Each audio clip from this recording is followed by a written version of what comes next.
again, Yes. this has become a bit of that new buzzword Mm. or phrase, I guess, the attachment style thing. Same with the nervous system. Everyone's like, do Yes. you want a regulated nervous system? I'm like, this is a scam. I mean, not that it's a scam. Like, it's good to be able to regulate yourself more easily, Mm. but we are not aiming for complete, like you said, we're not going to be 100% like secure all the time. Yes. It's how we can get back to that base safety, I Yes. feel, within us. Yes. And that has a lot to do with our nervous system. So Yes.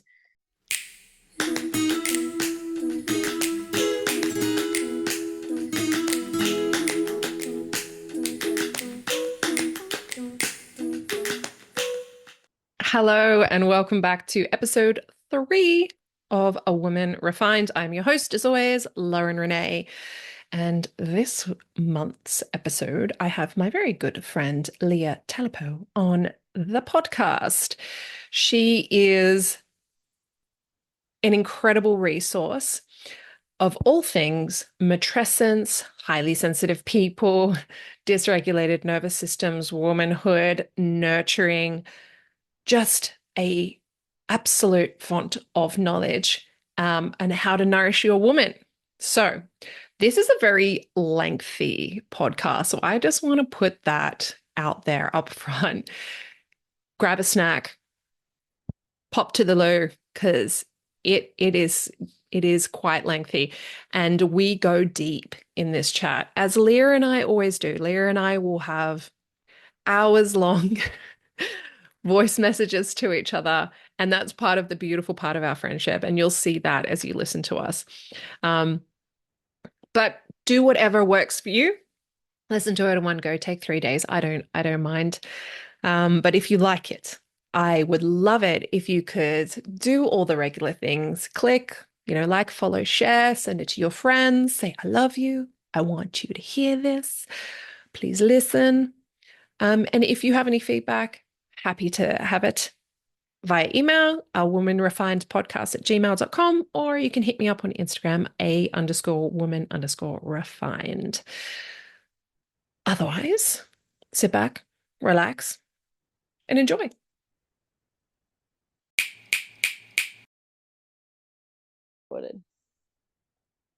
cool bananas. Leah, welcome. Welcome to A Woman Refined podcast. Very nice to have you. You and I have been friends Thank for you. many years now, even though we don't get to see each other as much, but it's been a while. And you and I have some similar interests and some similar styles in the way that we approach um, life and conversations. And I just thought you would be an excellent guest to have on, because you and I have some epic conversations when we are having our own private chats that could just literally go on for hours. And if we don't stop ourselves and be like, we've got lives to live, we would just keep talking and be like, yes, totally agree. And here's this other thing I was thinking about. And yes, totally agree with that. Yes, it So, is an absolute stream of consciousness, and I'm here for it. yes. And we were having a chat just yesterday, actually, about Mhm. the value of understanding attachment styles before getting into relationships, or at least early on in your relationship. So, making the communication and the relationship dynamic, the understanding of it, uh, and the communication within it a lot easier. And we were also discussing something that isn't normally discussed when it comes to attachment styles, which is understanding that there are things like highly sensitive people and nervous system dysregulation, which plays into those attachment styles, and that it's rarely like a static, oh, I'm an anxious or I'm an avoidant. And usually we Mm. go in between one and the other, and usually due to our input that we have in our environment.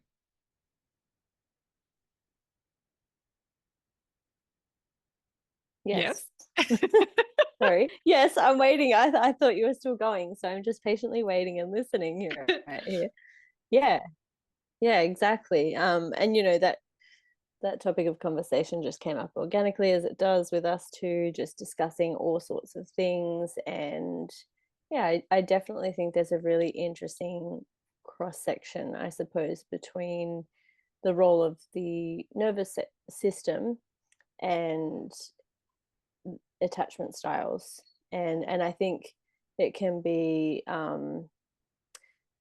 reciprocal in a way, in the sense that someone's nervous system, as we spoke about before, the highly sensitive nervous systems can lead to, I suppose, attachment styles changing, if that makes sense. My brain feels like it's not really computing at the moment, so you have to excuse me. It might take me a little while to warm up.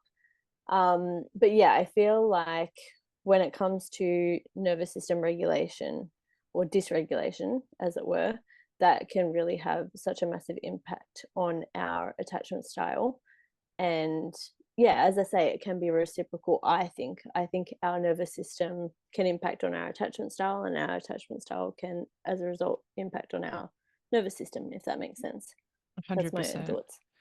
Yeah, I've been doing the somatic workouts from the Workout Witch. Um, oh God, on and off because I can't I can't sustain can't sustain doing it all the time, even though it's very simple. Um, but yeah, getting that, like my journey of understanding that my nervous system was dysregulated started pre 2020. I had an event happen in my life in 2018, and that totally took me down, totally discombobulated me. And I think I was probably running pre 2018. I was probably running on the edge and not realizing that that's how I was running. And I was very much disconnected from. I was just disembodied. I was not like in my own Mm, body.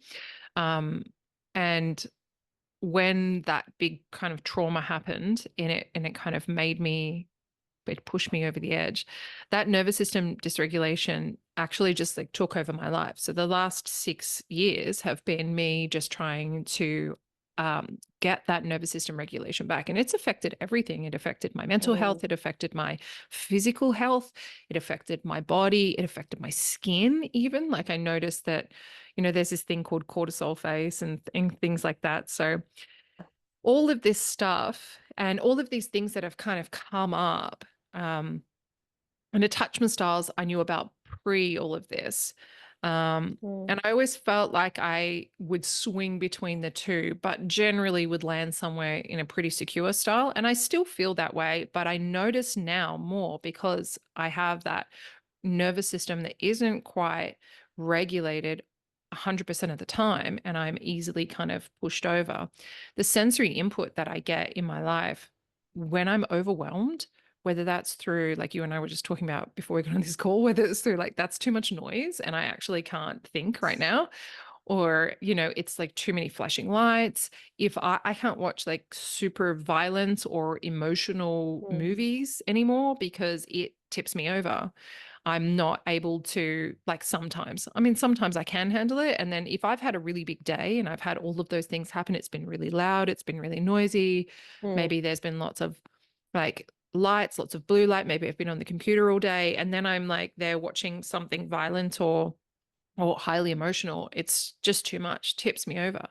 And that leaves me in a state where if I was coming to relationship in that state, I would definitely be less secure in my attachment style simply because yes. of the state that my nervous system is in, which is already on hyper alert, looking for things to be more alert about, which is the irony Yeah. part of having a dysregulated nervous system. You're already alert, looking for more things to be alert about, unfortunately, rather than trying to calm down. No, and it makes sense. And the nervous system, I suppose my view on it is not that we're aiming for 100% regulation, like Mm, that. It just doesn't work like that. We're human. We're supposed to fluctuate in and out, and it's not whether or not we're regulated all the time. It's how quickly we can bounce back into yes. regulation from dysregulation. And that's the key thing that I think is really important to remember, is that we're not aiming for calm all of the time. Like, Mm, you know I think personally, a lot of my passion, if I saw myself as I want to be calm 100% of the time, I don't think that lends itself well to expressing my passion, Mm. but we can be fiery and passionate without really catapulting ourselves into a completely dysregulated state. Mm. Or perhaps if we reach a bit of that dysregulation, we're able to bounce back more easily, which I think, yeah, it's a work in progress for many, many, many of us, myself included. Mm. But, as you said, if you're looking at things from an attachment style, my position on attachment style is typically that it is something that has formed in the early years, um, due perhaps mostly in part to our relationship with our caregivers. And so, I don't necessarily think that we easily change our attachment styles, but I do think, as you said, that when you're severely dysregulated, we can be sort of pushed more into a style of attachment that's not our natural state. Mm. And so for you, if you were perhaps more securely attached, and then finding that you're being pushed into that anxious state, I wonder too, like how much of that is also just a perception of what your earlier years were, because I certainly thought that I had quite secure attachment, and it was only when I started to delve a lot deeper into it, and when I was actually in a relationship, Mm. a serious relationship, that I realized, actually, the more that I look at this, the more that I realize that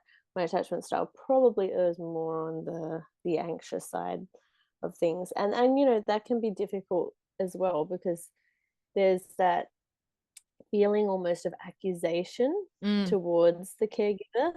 And I think that's one thing that I notice, the pendulum can swing a lot. And these days it feels like our generation has a bit of a tendency to kind of go like, oh, my parents screwed me over, and this is Mm. everything that they did wrong.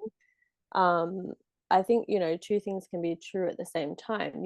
I can be anxiously attached and still have the recognition that my parents gave me as much as they were able to give, and they did a really amazing job. But coming to that reckoning of, oh, that actually makes sense, that I wouldn't have a secure attachment style. And that's actually quite normal when you consider all of the generational trauma that was passed on to Mm. me through the nervous system of my mother and my father, Mhm. who, as I say, did a great job in parenting with what they had. Um, but yeah, I think looking at it now, I kind of think about it. Sometimes we have a perception of what our attachment style may be, and it may not be what the true experience is. It may be more of our perception.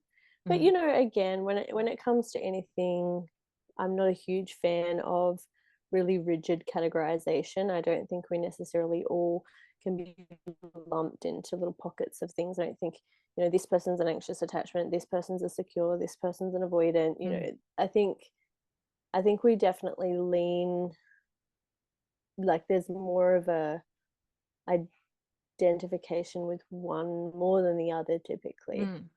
And so I it's tend to probably the same swing. thing.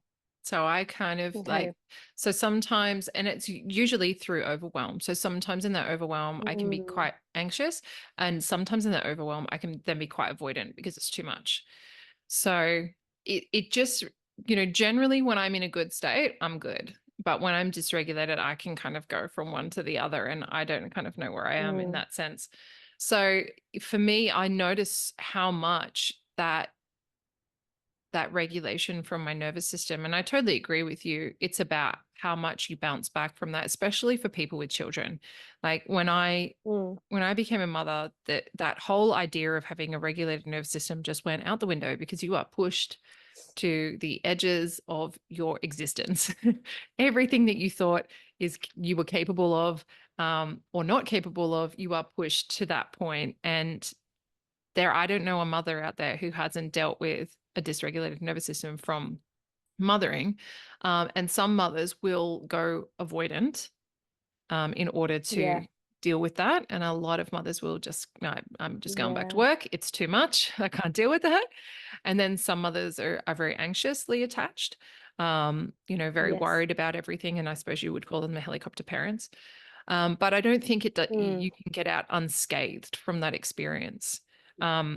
And so that I think is something that all parents, especially mothers, because women are so sensitive, we are so highly attuned to the environment and the energies around us, and not just us. Like we're tuned into every single person in the household and in our immediate, Mm. vicinity, and then on our closest friends, and we're kind of taking stock of everyone's regulated nervous system or not regulated nervous. Are you okay? What's going on with you? Just checking in on you. Is my son sick? Is my daughter okay? Like all these type of things. And then my Yeah. mother's got something going on. And I just remembered that was my dad's birthday, like all of these things pile up on top and just become overwhelming. And I think I agree with you, people will tend to go usually one or the other. But I have noticed that, yeah, for myself, I can swing. I can one day be one and one day be the other, or I can start in one and then move to the other when Yeah. I get really dysregulated. And I know that there's probably going to be, I mean, it's been a long time for attachment styles, but when we first had fight or flight, and that's what it was for a really long time. People like you fight or Hmm. flight. And then it became fight, flight, freeze, or fawn because people realize there are actually two Yes. more states that you went into. So I think with attachment styles, I think there's going to be, and this is just my totally uneducated, not validated or backed up by anything opinion, just my intuitiveness as a woman. I think there will be, some more styles to kind of come out and flesh that out a bit because I'm a bit like you. I don't think that anybody can be really boxed in permanently to one label. And I think I'm a bit of Yeah. an epigenetic fan. I don't think it's either Mm. environment or genetics. I think it's both. And I think they influence each other. And I agree with what you said right at the beginning of the podcast, where it's a reciprocal relationship. So your environment can lead to a dysregulated nervous system, and your dysregulated nervous system can affect your attachment style, and your attachment style can also then set off your nervous system. So yeah, I really do think that there's got to be some more work done around this. We've all just kind of accepted anxious or avoidant Mm. and then kind Yeah. of tried to fit ourselves into one category. And I think that's not helpful for a lot of people. I agree. And one thing that's interesting to note is the addition of the disorganized attachment style as well. And like you, it's been a long, long time since I've really delved into attachment theory. Like I, what, 15 years ago, I think it was that I had to study this stuff. And since then, I'm sure a lot's changed as well. But the disorganized, pardon me, attachment style was one that really fascinated me. And that is interestingly somewhat what you describe about the anxious avoidant swing. So yeah, when they assessed infants, they noticed that some infants were quite anxious when their caregiver would leave, and that's normal to an extent as well. And so when their caregiver would return, for example, if they were still in a really heightened anxious state, they would be, I guess, more categorized in that anxious attachment style, and very distressed. And as we know too, like there's normal developmental stages where that's appropriate too. Like you have the separation anxiety that infants go through, but this is more like a prolonged kind of response, and it is in response typically to how the caregiver cares for the child. That Mm. kind of helicopter parenting does lend itself to children who develop that attachment style. But again, when you look at that reciprocal relationship, a child with a very sensitive um, temperament, or a child who's, cries easily and that kind of thing, if you have a mother who's attentive to that child's needs, most likely you're going to have a child that's a little bit more helicoptered. So do you see what I'm saying? It's kind of like, Mm. yeah, it's going to just continue like a bit of a vicious cycle. And then the avoidant infants were the ones who couldn't have really cared less when their caregivers left and when they re-entered. So it's more about the re-entrance as well. How did they respond, not just when they left, but when they re-entered the scene? And so the disorganized attachment was I find the most interesting, because they were the infants who the caregiver would return, and the infant would be distressed, want the caregiver, but then show distress and push away, but want them and be very anxious. So it was almost like, and you can see this definitely in adults, and I think there's almost this element of shame surrounding, like, if we've not got a secure attachment style. It's I don't know if you feel it, but I certainly feel like um, people are aiming towards that secure attachment. Like, they like to think, well, yeah, I'm securely attached. But once you start to delve into people's behaviors within relationships, not just romantic relationships, but friendships, their relationships with work colleagues, their relationship to themselves, their ability to follow through on tasks, that kind of thing, things start to show up. And you start to get a really clear insight into how their attachment style might be leaning towards. But I think, again, it's probably, similar to I really like Gary Chapman's Five Love Languages. But I find, like you said, becoming a mother significantly altered my experience of love language. So whilst I would say that my primary love language is physical touch and has remained that, it's very different for me depending who I'm with in terms Yes. of what kind of I like for physical Yes. touch and what I want. And my love language is physical touch, but I got a kid whose love language is physical touch. And let me tell you, I'm touched out. I'm like, please get off me now. Stop touching me. um, it's enough. I get it. I get what you need, but I'm like, man, I'm touched out by that. So yeah, I think it's really interesting, kind of, we don't want to box ourselves in, and we definitely can have those experiences that alter the way we show up. I think there's like this, there's lots of early experiences that will shape who we are in terms of how we show up in the world.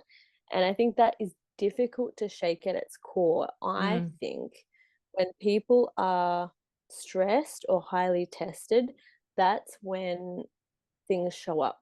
Yes. You know how people say, like, you see who people really are under pressure? I think that's what happened for me, because motherhood really kind of hit me for 6.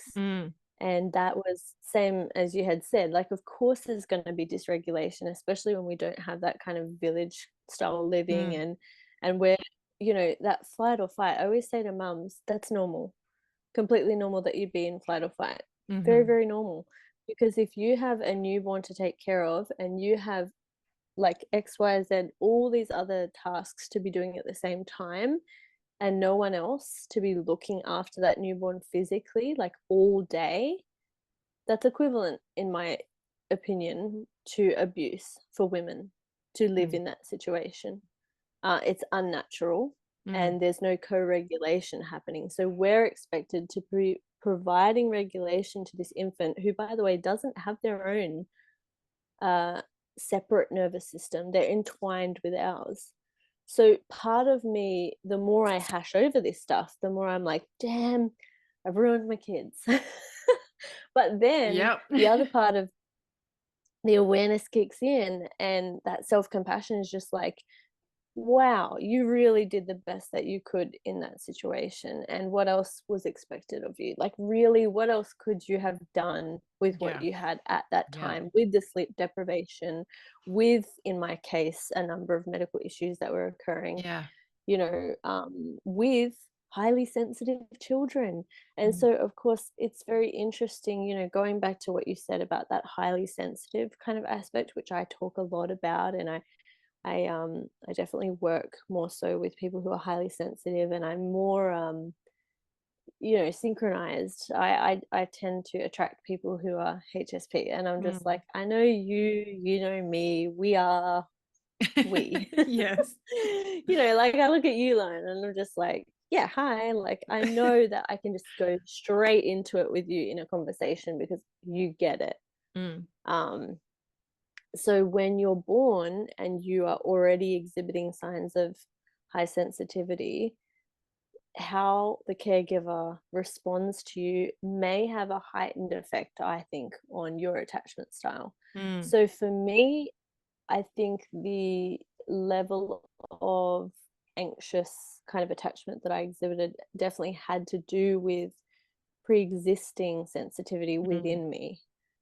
So my perception of whether my, needs were met might also be very different to someone else's mm. perception of those same caregiving behaviors, if that makes sense. Absolutely. Um, Yeah. yeah, which is why I definitely think it's so reciprocal. Yeah. And I think as well, like you were saying with, if we go back to what you were saying with about the pressure, like knowing who you are under pressure and that really coming out, I think Mm. something interesting is like, I think the best that we can do with all the tools and resources that we have. So, like with awareness of who we are and what happened in our childhood and what attachment styles that may or may not have shown up for us, and what our partners may or may not be. And with therapy and self development and working through all of that in whichever way you feel is valid for you, I think the best you can do is get to a state where you feel secure in your attachment. And I think this is what I was trying to say at the beginning. You feel secure when you're not stressed. I think that Yes. it Yeah. is a pipe dream to I don't want to be negative and to say never say never, but I think for people that's the whole point of stress, right? And we can work Yeah. on catching it early, we can work on reducing the severity, we can work on repair, we can work on awareness and like going, oh, I'm doing that thing again, or someone else going, hey, you're doing that thing, and you're like, oh, Yeah. thank you, yes I am.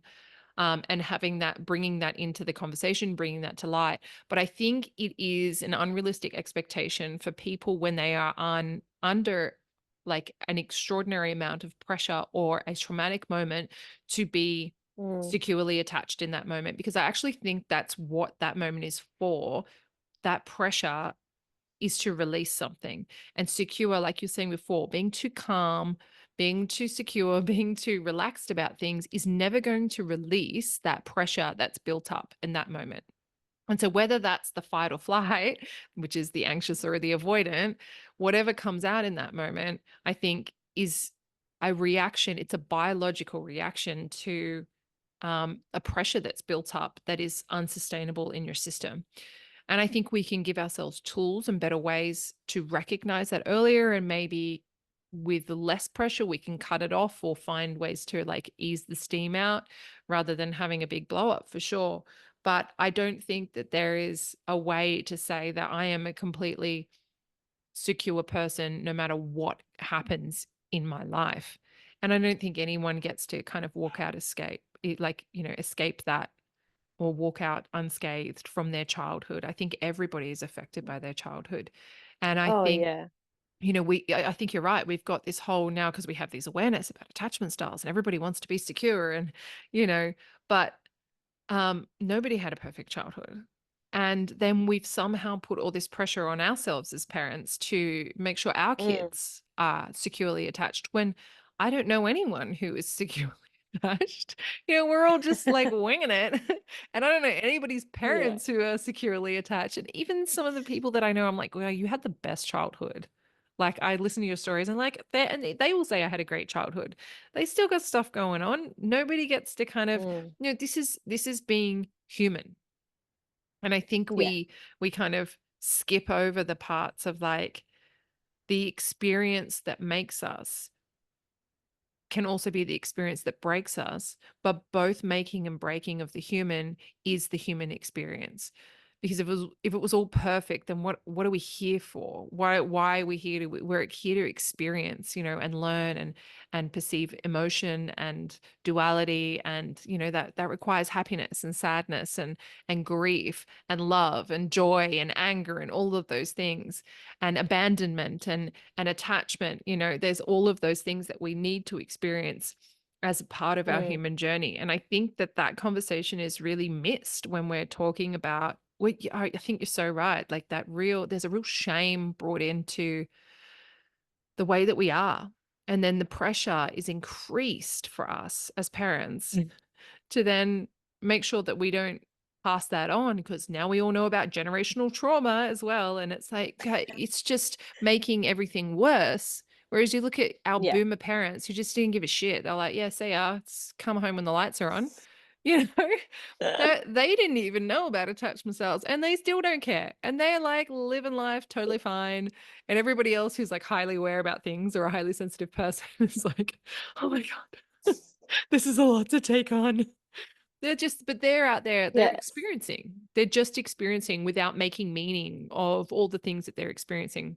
And I honestly think there's something to be said I about that. I There's that disagree. ignorance is I bliss. disagree. Tell me. I I love that. I I get 100% understand the angle that you're coming from. Mm-hmm. I think the part that I disagree with is the experiencing, because I think we are so accustomed to the avoidance, and that comes in many forms, that what we perceive as experiencing is often numbness. Yes, I So will agree with that for sure.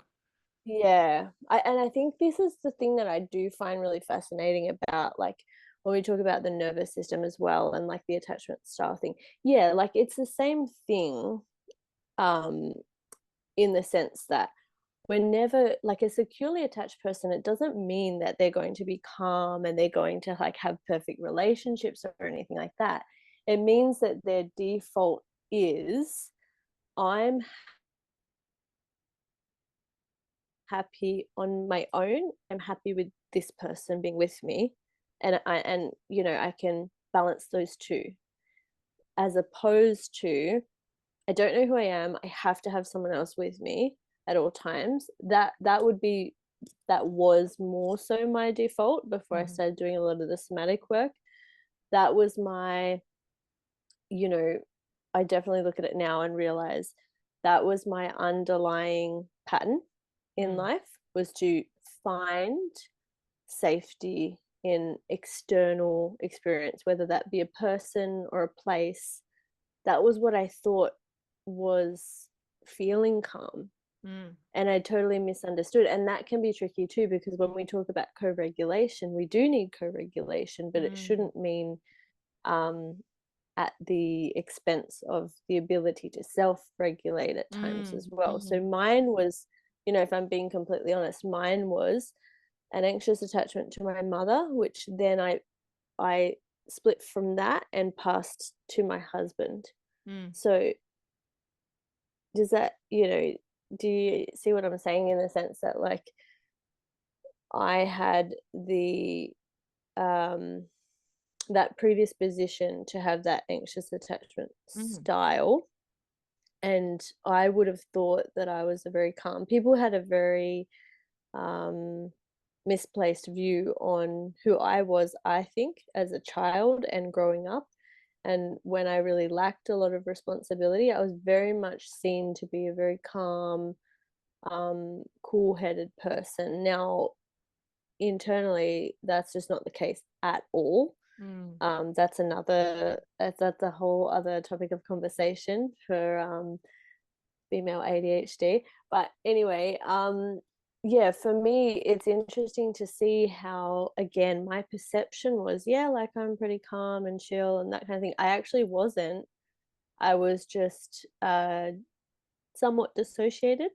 And so I think that when we look at, that boomer generation, and I'm not saying, we definitely can't generalize everyone, but I think so much of the time there is such a disconnect that there's not much of that experiencing happening. Often it's just what humans are really good at is just going through the motions each Mm. day, and you Mm. don't have to think about it, Mm. because this is your habit and this is your pattern and this is the way that you live. And sometimes I totally agree. I I think to myself, geez, wouldn't it be nice to just like not overthink It would everything? be so nice. But then, but then something that I said to the somatic therapist that I was working with, and I was like, I wish I wasn't so sensitive. Like, I just wish I could be like this person because they don't worry about anything. And she just looked at me and she said, oh, and why would you want to be numb? And I was like, oh, okay. And I hadn't thought of it like that. And it's not to say that if you're not overthinking everything that you're numb, but it was definitely obvious that I was really looking at the complete opposite of what I thought I Mm. was, Mm. and thought that that was a really attractive quality to have. And, Yes. this is the conversation that you and I were having Mm. about that kind of attraction to the opposite. And so Yes. that's why you see anxious attachments pairing up with avoidant attachments, because it works, it makes sense. Mm. One person's going to be pushing and pulling, and the other person's sort of going to be dodging and weaving, in a way, Yes. and it's not to say that people can't love each other. It's just how we've learnt to exhibit our behaviors, and what feels safe for us. So Mm. yeah, like I think when we look at, yeah, just having that level of awareness, it can be a little bit of a curse sometimes, because if we're already predisposed to an anxious state or a dysregulatory state, which, yeah, like highly sensitive people are, um, then we can become further disconnected. So what we do is, I'm going to research that topic. I'm going to over intellectualize the whole thing. I'm going to know everything about it. And it's me. Hi. I don't know if you're talking Um, about me, Leah, but I don't know what you're talking about. but that's what makes me laugh too, because I'm like, yeah, I spent 4 years studying psychology to get away from myself, Mm. Mm. like, in a way, it was, and I say that, with a little bit tongue in cheek, Or you were because doing it part in of a me way to was get very interested. closer to yourself, in a way that felt safer. Well, I think unconsciously that was the desire. Mm. But if you had asked me at the time, fresh face 18-year-old Leo, why are you studying psychology? To help people, Mm. because they need help and I don't. Mm. Like, I'm good. I'm so good. Yeah, and it's quite a fascinating thing. But I think, yeah, looking at that pressure that we put on ourselves, I don't think that we need to view secure attachment as someone who's calm all the time, because Mm. that's not what it is. Like, for example, the infants whose parent left, they cried when the parent Mm. left. That's normal, Mm. right? They didn't just sit there and go la di da. Like, that's avoidant.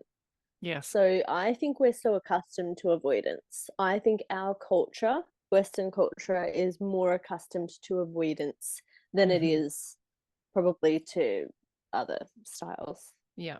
That's my kind of, as I'm saying it, I'm just saying It's that off making the more cuff. sense So as you say it. I like it. yeah, as I'm just verbalizing it, I don't know. Yeah, the disorganized attachment, when you were talking about that, I hadn't really heard of that before, which is good, because I kind of stopped looking into all of that stuff for a long time ago. I was like, Yeah. I can't go any deeper in that. But yeah, that makes a lot of sense for me as well. I think Mm. that's where I'm sitting in the disorganized. Yeah. Um, and And there it's is, confronting sometimes. yeah, I was never really, I don't know, was I?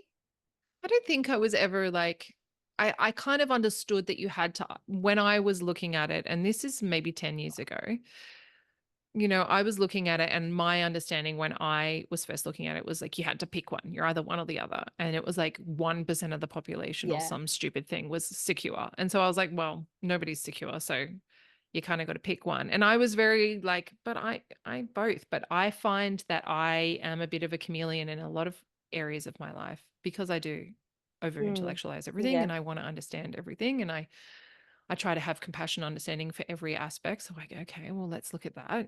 So I can kind of fit into a lot of categories, even the love languages and stuff like that. I'm like, oh, I like Yeah. all of them. I did Yeah. Yeah. the Jaya's blueprint course. I was like, yeah, cool. I came out as a shapeshifter, which is all of them. So I have that and that Interesting. for me is definitely a survival mechanism from my childhood, which is to be adaptable and Yes. to fit into Yeah. anything It's the because it's not, fawn. It's yeah, fawning. yeah, it's not safe to kind of be rigid in one. So, yeah, I think, and yet there are Yeah. so many aspects of my personality, if you ask people who know me, that is incredibly rigid. So, Yeah. I Isn't think, that interesting? And it's all about perception, isn't it? yes, yeah, I Like think how it, people would view you. And I think that's a really important thing to take into consideration. I think like yes. there's this whole sentiment I think these days of like I don't care what people think. I really value what people think. I Mm, value who I value their opinion. yes. I don't value random people's opinions on me. And that's been hard too because like I think as someone who is more highly sensitive, I'm very highly attuned to the nuance and the little tiny details, the Mm, side glance, like that kind of thing in a conversation. I pick up on so many mm, signals, but how much of that has been born of having to understand yeah. people as Needing, a needing to. survival mechanism too. Yeah. And that's the thing, like for me growing up, as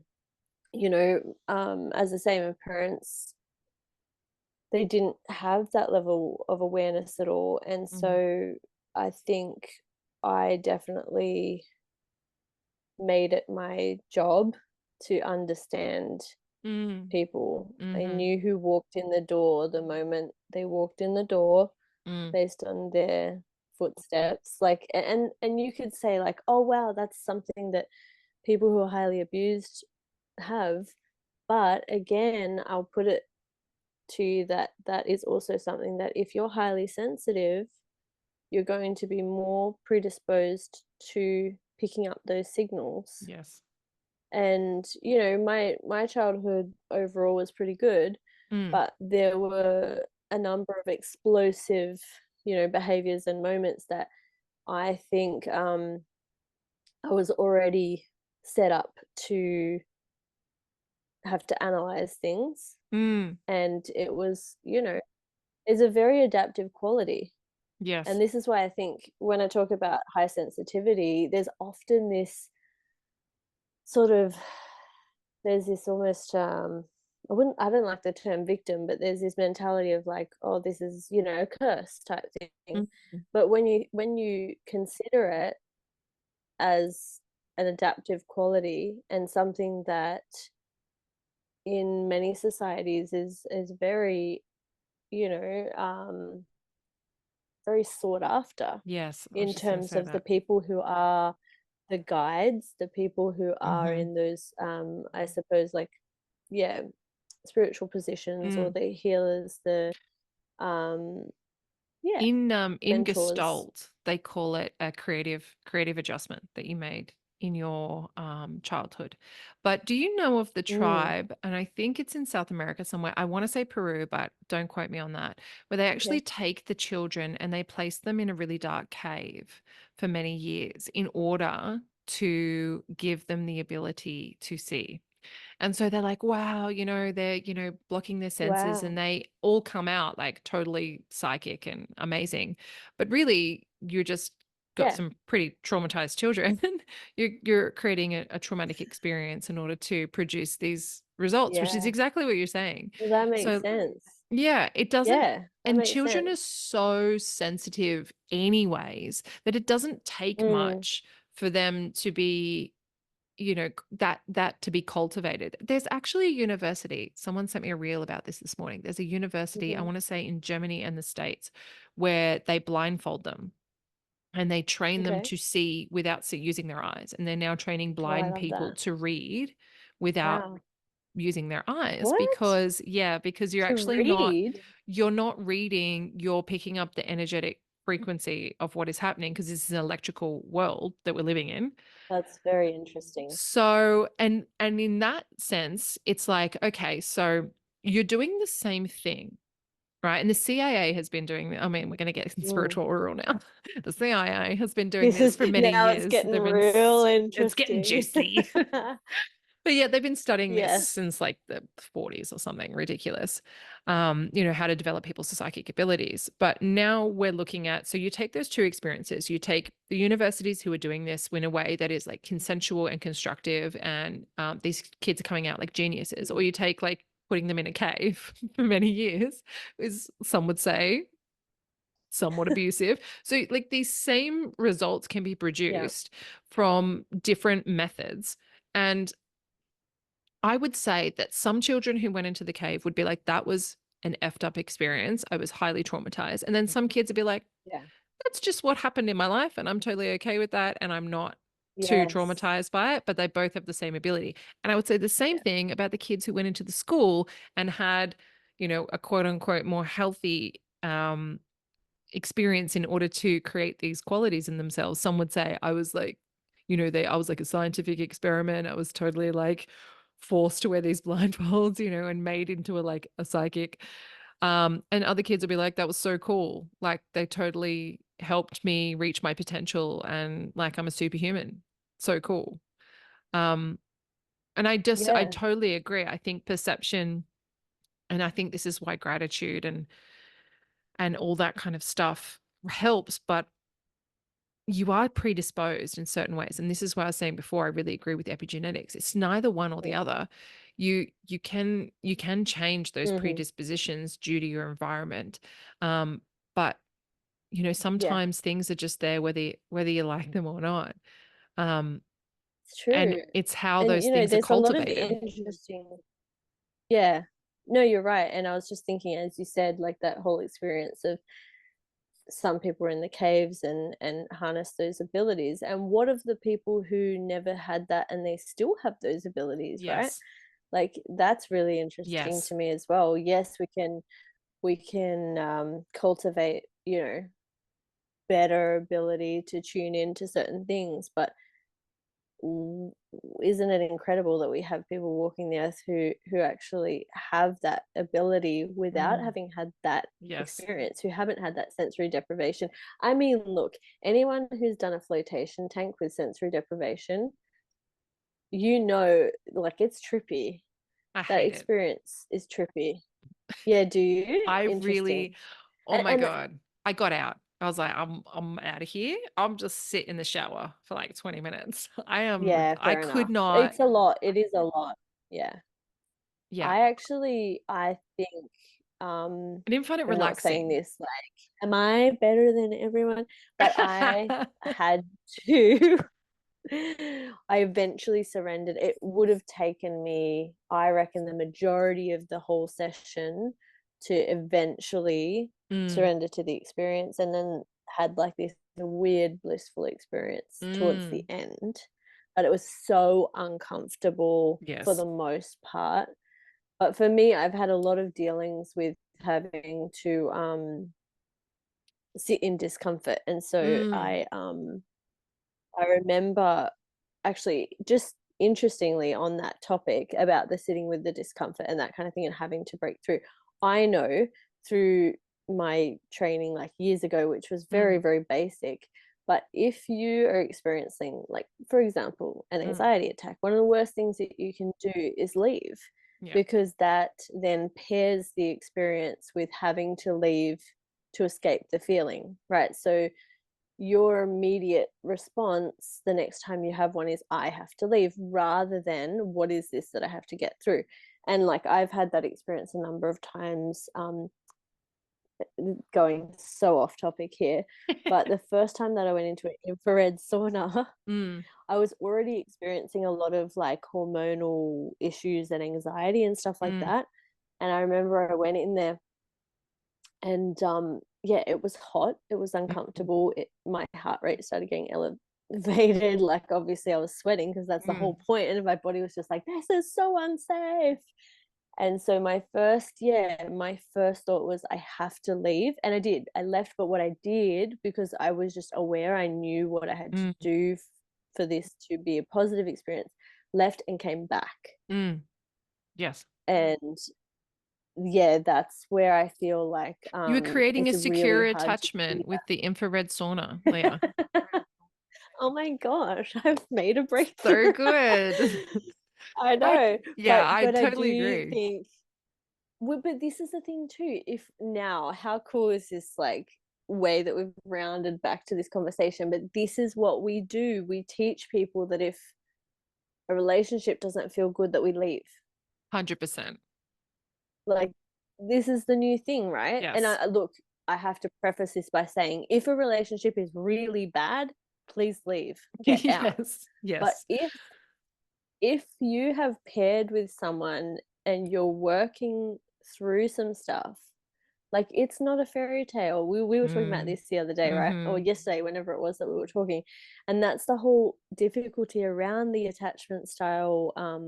Again, Yes. this has become a bit of that new buzz word Mm. or phrase, I guess, the attachment style thing. Same with the nervous system. Everyone's like, do Yes. you want a regulated nervous system? I'm like, this is a scam. I mean, not that it's a scam. Like it's good to be able to regulate yourself more easily, Mm. but we are not aiming for complete, like you said, we're not going to be 100% like secure all the time. Yes. It's how we can get back to that base safety, I Yes. feel, within us. Yes. And that has a lot to do with our nervous system. So Yes.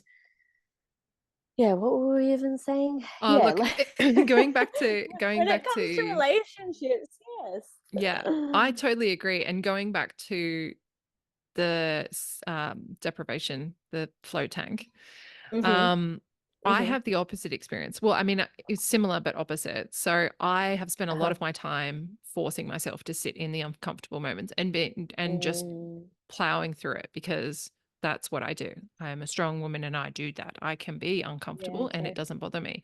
And for the first time, I was like, I can actually just not. I'm going to allow Yes. myself to be like, it's okay to get up and just go in the shower and do that instead. And that feels nice. And it's okay. You don't have to be uncomfortable all the time to heal or to feel better. So the whole reason Mm, I went was to de stress. It was like, you should go do this because it will help you relax. And I went and I was like, I could not yeah. be less relaxed in this moment, floating in this thing right now. I actually could not be more anxious in this tank. This is the least relaxing thing I could think Yeah. of. If someone had said, here's a room, here's some cushions, go have a nap, great. Would Yeah. have been a great experience. I would have been like, that was so relaxing. I'm so glad, but I was like, you know what? You can actually just not. And so for some people, they never sit in the discomfort. Or for some people like me, all they do is sit in their discomfort. And you have to kind of figure out Mm-hmm. the middle ground for you and when it's okay to leave and when it's Yeah. okay to stay. And I think that's the other thing, like I have stayed in relationships that were not great because I'm going to tough it out and Mm, I am committed and I made a commitment and I will do the thing that I said I was going to do. And it doesn't matter how bad it gets, I can make it work because I will figure it out, and I'm okay to be uncomfortable. I'm not afraid of your feelings. I'm not yeah. afraid of my feelings. I will face that. I will be brave, all of those things. And sometimes it's okay to be like, actually, that was just really not cool. And I'm not going to Mm, stay in that. And whether that's relationship, like friendship, work, lovers, whatever, in all of those yeah. scenarios, I've had that experience for myself.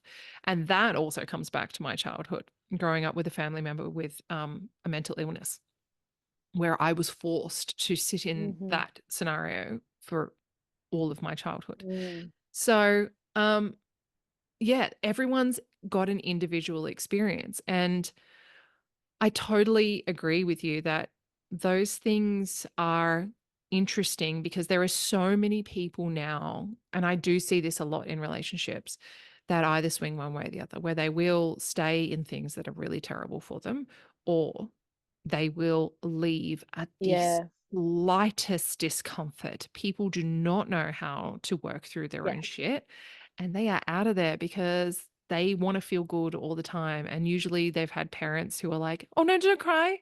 Don't cry. It's okay. We can fix it. No, no, no. Like, have that chocolate, have that lolly. And it's the Hollywood effect too, isn't it? And yes, and then it's like you're It's the sold a whole dream. societal influence of relationships should be happy all the time and you should be happy all the time. But yeah, like Mhm. you said, that's really interesting perspective too, is there are people who are so used to sitting in discomfort and taking crap that they don't even know that you can leave. And so I love that you brought that up, because I think that's a really, it highlights the uniqueness of that experience. Like, we're talking about a flotation tank, but effectively we're talking about our experience in life. Yes. Whereas where you've been a person who has endured things that you probably shouldn't have and didn't think, hey, I'm going to walk away. And I've probably been more the person who has gone, this is uncomfortable, how can I leave? Mm. Which is why also I really only have one serious relationship. Because yeah, that's an interesting part too. I was laughing. It might have been, was I talking to you or another friend was laughing, saying about um about the situation of even just that courting stage, Yes. where It was for me. me, yeah, it was you that we were talking Yeah. about. If a person reciprocated that attraction, it was like, nah. No, you. And that's just very Why do you like me interesting. back? Yeah, yeah, Yuck. yeah. It was just like, Stop no, that. That's no, very that's gross. There's something unattractive. wrong with you. Let's Yeah. so yeah, You were and that's attractive. I don't know where what happened, but anyways. no, literally 100% attraction to 0% And this attraction is at that where I point. It's like, reckon that's where you cliff could the say you're case. just, this is the disorganized, right? Where you went anxious, Yeah, the avoidant. anxious avoidant. And Totally. again, like you said, we I think when you meet someone who makes you feel safe, Mm. and I won't say that that's necessarily the case, like even for me with my relationship with my husband, I wouldn't say like, oh, this person 100% of the time has always made me feel safe, has always validated me, has always heard Yes, me, because that's just not true. because you're And humans. I'm very honest about that. Yeah, exactly. But to some degree, I had this level of safety in who I was. Mm. And I actually, and you'll love this because I know you love talking about the feminine and masculine kind of thing. Like I was, oh gosh, there goes my drink bottle again. Yeah, I was very much, I guess, I was a lot of masculinity happening for me. I'm also, for context, a tiny woman. Grew up with a lot of guys around me who, and I had really pretty decent experiences with guys, but I was always like, gotta be one of the boys type thing. And I think because I had really suppressed a lot of the sensitivity within me, Mm. I had this really strong desire for protection, and Mm. I thought I would give that to myself. Mm. So I was like, yeah, so what, I'm tiny, I'm gonna be a boxer and I'm gonna do martial arts and Mm. whatever, I'm gonna wear my hoodie and like be all tough. And then, and to some I can degree that's relate. still me too, and that's cool because I love Yeah. that. That's, You yeah, got a little bit right, of like gangster that's, in you, Leah. I I like it. still, right, I still put on my songs and get my stank face on, and you know but when I met him, I all of a sudden was like, huh, I don't really feel that need, because he met that need. Mm. I felt protected, physically, Mm. like he's a big guy. I felt that kind of physical level of Yeah. protection. Um, but that being said, too, once that initial period wore off of the relationship and the cracks started to show, that was when it was really interesting to see like some of our childhood stuff come up. Mm. And even now, however many years down the track, what, like 15 years down the track, I still find stuff coming up, and probably more so now because we've got kids. Mm. And it really blows my mind that people maintain relationships after having children. Like A lot of I people think don't though, that's, Leah, these days. yeah, no, you're right. I should I think the most side common, note. I think the latest statistics is the most common divorce time is within the first 2 years of your first child being born, Yeah. I think. And how sad is that too, in the sense that as children, they're very egocentric. Mm, Their world is so small, and children view everything, of course, to be about themselves. So, mm, unfortunately, in that scenario, often you have children thinking that's my fault. mm, It's because I was born. And it's not because they were born, it's because the pressure that was put on through the added responsibility really showed a lot of the cracks. yeah. And that's definitely been the case, like for me, just as a mum in general. Mm, um you know, I definitely have seen all the all the things that I wish I had known, and all the skills that I wish I'd mm, acquired. All that comes to the forefront. And something you said earlier really interested me, because you were talking about, mums know things about their kids and they're really highly attuned, but unfortunately, that's not always the case either. mm, And I find it very interesting. So I have a very interesting dynamic whereby I've done my own little assessment, but a lot of the women that I'm close with are more avoidant in their relationship and have an anxious partner. mm-hmm. Like, when I say anxious, I don't really even like that term, because it almost has like a really negative connotation, Yes. particularly when it's attributed to a man. It seems very like it diminishes their masculinity, but Yes. I don't, yeah, you know what I mean? Like, I don't I don't see it in that way. I just see, I guess I see this kind of dynamic playing out where, It's yin and um yang. That's really what it yeah, is. One is pulling energy in and one is pushing energy out. yeah, 100%. And like, you won't see an avoidant and avoidant together. Mm, You just won't. yes. they don't they don't gel. So it makes sense, like with that stat that you Yeah. know said before, that so small amount have assessed to have been actually like securely attached. Where do the rest of us fall? Avoidant and anxious and somewhat in between, and a little bit of both. So it's like, of course we're going to pair up with one another. Mm, And once all that pressure shows, what tends to happen is that the anxious attachment style, the person who gravitates more to that style, feels unloved, mm, and the person with the avoidant attachment style feels stifled. yes. And I once you kind of understand that, you see it play out so much. Like, Mm, I almost can just see it, not even knowing a couple. I can, again, being highly sensitive and having that incredible access to that intuition, I can mm, almost, through body language, tell who's what. mm, And again, like, that's my perception. I could be wrong, but I'm pretty sure that a lot of the time I'm right on that.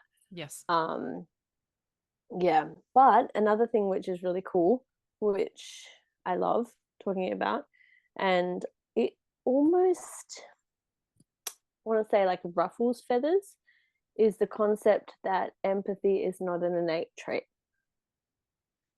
And I used to very, very strongly believe, like, in empathy being a nature type quality, and something specifically that women tend to harness more. However, there's a really good book, actually, I read years ago. It's called The Boy Who Was Raised as a Dog. Um, and I can't tell you the specifics. There's a number of different stories within it, but I know that there was some talk in the book about the role of mirror neurons and how they are activated Mm. in children with caregivers who are responsive. Mm. And so It when is a you don't have developmental that level of, stage for children. It doesn't come till a yeah, certain age, but I would assume now, based on what you say, that if that, like any developmental stage, if it's not acknowledged and nourished, it could be skipped. well, and there's also that idea of the critical period of development. And I Yeah. strongly believe that a lot of the people that we see who are defined as psychopaths in society, um, and people will say, well, hang on, they've got a brother and a sister who are completely normal. And I'm telling you, you did not have the You didn't same have the same experience with parents. your parents as your siblings. Yeah. You did not have the same parents. Yeah. And interestingly, one of the stories in that book is about a guy who, like, really gory story, effectively like unalived a couple of young girls. And I think it was the psychiatrist or psychologist or whoever it was that was working with this person, um, uncovered that as a young baby, this person, this man who did this, or young guy, wasn't even that old, I don't believe, he had parents who were really loving. However, he was a second born, I believe. And when his mum had him, she was really overwhelmed. And she actually would leave him in a cot for several hours by himself and take the sibling out just for respite. Oof. Yeah. She obviously didn't have the support. Now, would anyone have known that? No. And is that something that would have severely impacted on this person's development? Of course. But we like to also see things as black and white, good Mm. and evil. Mm. That person's evil. They're born evil. They're born that way. Mm. We're not privy to what exactly occurs in people's development Mm. at any stage of the game. So there's really fascinating research about in utero development as well. Yeah, Like, did you know? I had an experience that happened to my mother when she was pregnant with me, and I had a similar experience happen to me when I was pregnant with my son. Okay. So the in utero Okay. stuff, definitely, and both of us came Yeah. out with impacted nervous systems for sure. Right. Yeah. Interesting, isn't it? Like, uh, this is years ago that I had read a book. A friend of mine actually lent it to me, and she was studying in utero development through a psychological lens. And there's years and years worth of research on this stuff, but no one seems to really talk about it. And I think perhaps also because it almost feels again like that you can't escape as a mum that feeling of guilt. I remember I went to Mm. the movies when I was pregnant with, I can't remember whether it was my first or my second, and we saw a movie and it was like really full on. And I was terrified through the movie. Like I don't like horror, but um Suspense. it was a movie that, yeah, hugely suspenseful. I think it was what's it called? Reverence? Is that the word? I know. No. Something with Leonardo DiCaprio, was The it? Revenant, Anyway, it was the Reverend, yeah. the yeah, Reverend or something Mm. like that. Anyway, it went That is on a and full-on on for like film. 3 hours Yeah. or something. I feel like it did it have an interval? It felt like it had an interval, it was so long. And I just remember sitting there going, oh crap. This kid's probably gonna need therapy because again, being aware, a Mm. little bit of a curse at that point because I knew that everything that I was feeling was flooding Yes. into this baby. Yes. So That's something that I yeah. talk about Anyway, back in to the book. Sorry, I was just going to say Yeah. that's something I talk about in the course that I do, the birthing outside the system. I talk about that exact experience. Yeah. But the experience that Yeah, I it's had interesting. in my pregnancy, I was the same. I was Mm-hmm. very aware. I was having panic attacks Mm, whilst I was pregnant due to this traumatic okay. experience. And I was very aware of what it was doing. And it kind of made it worse Yeah. because I was like, I Yeah, can't it stop. And does. I'm Because so then you're like, sorry. don't be anxious. Yeah, Yeah. it was horrible. That's really Absolutely hard. horrible. I think that was, it's, yeah, that's that level of awareness, like you talked about before, that blissful ignorance somewhat can be protective in a way, I think, Yeah. because I know that my dysregulation when I entered early motherhood as a result of birth trauma and that kind of thing, like looking back now, I know it impacted so heavily on my experience and my baby's experience. But I knew at the time as well, like I knew that I was feeling anxious and that it would be mirroring in the baby, but then that would make me more anxious, you know? I'm Yep. like, oh I know gosh, this is a exactly. vicious cycle, isn't Yep. it? Like they don't Oh, it's have not fun. they can't regulate their nervous system. They need yours. That's great. I can't regulate mine right now. We're both fucked. Give them someone else who has a regulated Yeah. nervous system. But you know, that again, like that repair that we talked about, Yeah. or you mentioned before, that is really important. And I think that's Mm, something that my husband and I have we did a little thing once where we said, you know, what are some things from our childhood that we like to leave behind? mm, And what are some things that we like to carry forward?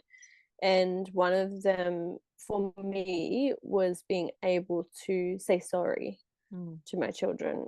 And mm. it's really interesting seeing that take place in their dynamic, in their relationship, like my children with one another, because sometimes I do get very easily dysregulated if they fight, which isn't that common, I have to say. I'm pretty lucky, but when they do, I get really dysregulated and it just really tips me over the edge. I get so upset when Mm. they're fighting, even though it's reasonably normal. But they seem to always repair of their own accord now because it's something that we've tried to instill in them. And we're not the best at doing it, but we try our best. Yeah. So I think like we have to be compassionate to ourselves in what we can And do. that's just human tools. Like I say to my child all the time, like we all humans make mistakes. Nobody Yeah, is that's like right. adults make mistakes, kids make mistakes, everybody makes mistakes. We cannot change our mistake that we made. The only thing we can do is try to fix it if it's fixable. We can apologize and then we can try to do better the next time. What can we learn from that? So those are Yeah. the three things that we Yeah, can that's the do. important thing, isn't it? It's like that we're Yeah, just it's giving them true. And tools to try and cope through life because no one's going to get out unscathed. All we can do is be like, here's how you hopefully try and repair from any kind of situation. that's Try and it. do this. It may also not work. Sometimes you cannot be saved from that situation.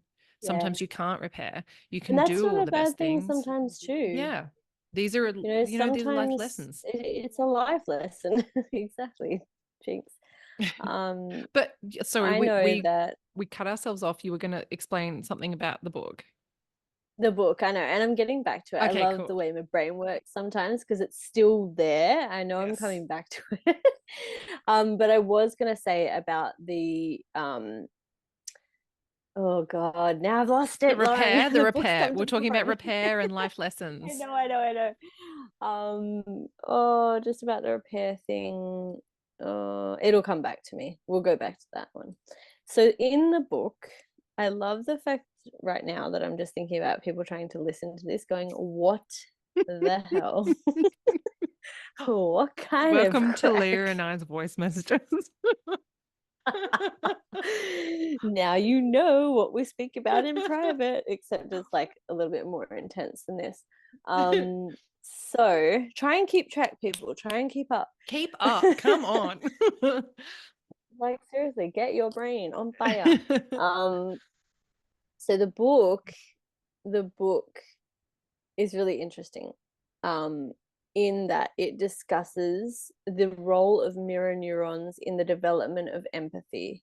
And Mm, yeah, like you said, like there's those stages of development, there's moral consciousness and that kind of thing. That's apparently around 6 years old, where kids develop the ability to genuinely feel sorry for doing something. Prior mm, to that, it's an external thing. Am I going to get in trouble for mm, having done this?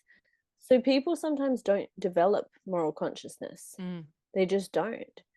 But when you look at the perspective of the formation, I guess, of empathy and the mm. role of the mirror neurons, this is where I find it fascinating when it comes to things like and this is going to be, I'm like, am I going to get cancelled? Um, so they found there was a study. I love saying there was a study because this is just so random. I could never get away with this crap at Cite your uni. Like there was a sources, study once. Leah. Cite this and do a proper dot and a comma where it's needed. Um, there was a study. I saw this info about a study that was done on mothers who'd had a lot of cosmetic procedures done, like Botox and that kind of thing. And what they were finding is that some of their children I know what you're going to say. were developing abnormally high rates of autistic like qualities because they were not able to see the expression matched up with emotion and that kind of thing. And so their development of emotional expression was distorted. So they were appearing, I guess, with like behaviors and traits that were like autistic, similar to things that you'd see from someone on the spectrum. And yeah, what they found, I guess, is that it very much had to do with their caregiver's ability to express emotion to them. Because if you think about freezing the facial muscles and how much our what's the word, like how much our body is attuned to a facial expression. So from birth, babies will gravitate to faces more than any other pattern. Like that's documented studies. Again, a study. But Cite. yeah, it's pretty well renowned. Babies will gravitate to, like they did a study where they drew a face and then they had other patterns and all sorts of pictures and stuff like that. And as we know, like newborns can't really see very well. They're pretty like blind little things, and they automatically gravitate to anything that looks like a face. My So yeah, when you memory think about a is face, in the attachment study as well, they did a segment in this where they got the I know this mother one. to turn around and then turn back. Yes. And she had no Yes. emotion, regardless of what her child gave to Yes, her. that's And it really awful to totally, watch. oh, isn't it? Oh, Heartbreaking. yeah, this And is her why child's ethics getting committees now, more you and can't do that more and crap. more Distressed. distressed, Yeah. and she is not allowed to respond. She's got to give I him know, a I blank couldn't do face. that. Oh my God, how did I I didn't know. know. I'm like avoidant. Anyway, how do you do? I But can't do that's that. the funny thing too, when you look at like all these kind of experiments that were done back in the day. Yeah. Now you should see what we got hammered trying to get stuff through an ethics committee that was so basic. Like it was Yeah. not even, like we're not even dealing with kids. We're not Yeah. even talking to children. And it was like, well, this could be blah blah blah. Back then, old mate, like if you look at attachment theory, Bowlby and whoever the heck else, Bowlby, I think it was, a guy and his wife. And I don't know, it's a really famous study about the phobia thing. Have you seen that one? So It's ringing bells, but I can't they put my had finger a on it. baby, and I feel like I'm gonna like ruin the details. So just disclaimer here, this is a long time ago that I studied this stuff, and I probably can't remember the exact details, but from memory, they had a baby who, I don't even know if this kid was like an orphan or something. Like it's pretty messed up. They had a baby, and they showed that babies don't have like a natural fear of certain things. So, and there was a study recently, or I don't know if it was a study, but there was this segment that I saw recently where they were filming babies like playing with snakes and stuff. And what's her name? Miff. Do you know that lady Mafanoui so and so? She was on it, and they were watching these babies just like do crazy stuff and just pick up like really dangerous things, and they weren't scared of it. And they were kind of showing that, they don't have that development yet. Anyway, what they did back in this study was they had this poor kid, and they had shown this baby all different white fluffy things. So I think like a rabbit, and then the researcher, who I think was Bowlby, had this fluffy white beard. And at one point, the baby was like playing with something. I think it might have been a rabbit, a white rabbit, and so all of a sudden they like come up behind this baby and like clanged noise and made him have a fright. And they conditioned this baby so that he was then severely frightened of anything that was white and fluffy. And then he was severely frightened of the researcher who had the fluffy white beard. So, like, when you think of early experience, doesn't it just like, whoa, blows your mind?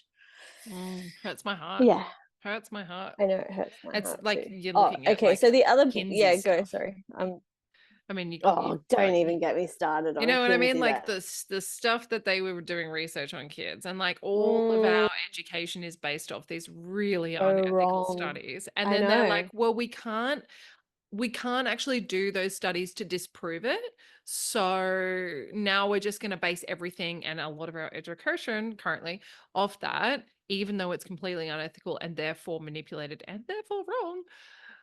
We I have know no it's way awful. to Well, then scientifically disprove these things, which is we'll look messed at up. a lot of the medical knowledge that we have is from stuff Mm. like Nazi Germany and that kind of stuff. Yep. And Um, we didn't do anything on women's bodies to do with periods until I don't even like study the female body. 100%. They're like, I've we'll just never base it off studied the men's. female body. They'll be right. They'll I figure it know. out. Wild. No, Wild. you And they're know like, why? Because don't we dispute were the so science. different. Okay. Science is settled. No. You don't Women are know just little science. men. It's like if you knew, if science was a person, you don't know science. You've just watched science on TV. Okay. Like I know But science. when people say the word science as if it's like some entity, Yeah. That's oh, what I mean. If science, science was a science, person. science says. And I'm like, Like it's who's the Simon science that you're says. talking about? This is Simon like says, sit down. JR Science. Who's this guy? Science. What was his first name? Can we get him on a podcast? What's going on? I know, right? It's so I funny. want to have a People chat to and the him about a people few who things. have no knowledge of science, they're the ones who love to bring out like science. Science Yes. says. Do you have a peer-reviewed study? I Like, do you I have a understand the family process of member even getting a study to go in, like sorry, to actually to actually be happen? Do selected you to be peer understand reviewed. that to be in a study there has to be some interest, and usually that involves money? Mm-hmm. Oh, Yeah, I have a family member who yeah.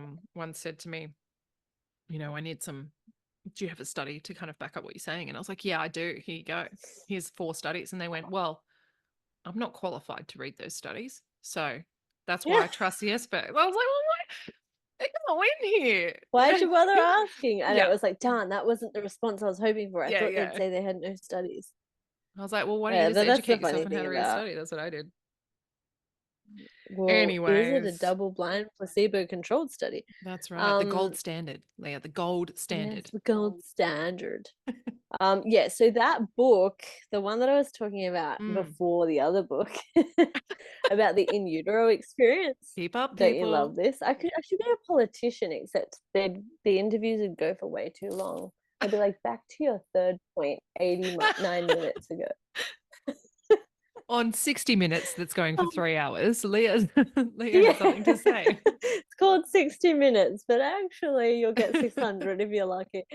Um, so the previous book that I was talking about with the in utero experience, I can't Mm. remember the name of it. I'd love to get my hands on it again.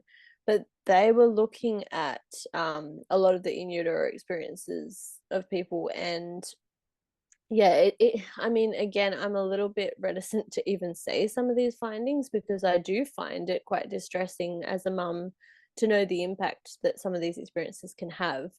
But there was one study in particular that was looking at the outcomes, like the physical outcomes for babies, and researching, I guess, the mother's what's the word? So the mother's feeling towards pregnancy. So they actually interviewed mothers who were pregnant, I suppose, or maybe it was a retrospective interview about how they felt when they were pregnant. I can't recall. But in any case, they spoke to mothers who were pregnant about how they felt about this baby, about this pregnancy. And so the mothers who were really excited to be pregnant and happy to be pregnant with this baby had far better physical outcomes for their babies at birth Mm. than the babies whose mothers were ambivalent about the pregnancy. Yes. Um, and I remember at one point too, they actually were interested because there was, first they looked at mums who didn't want the baby, or like maybe not didn't want it, but had really not expected to be pregnant and weren't kind of that happy about it type thing. And the outcomes physically were quite poor for the baby. And then they decided to look at mums who are a bit, yeah, I guess a little bit ambivalent about it, like a little bit neither here nor there. Mm-hmm. Sort of, look, I'm not super, super stoked, but I'm not unhappy. And they found they were in the middle of their physical scoring at birth, those babies.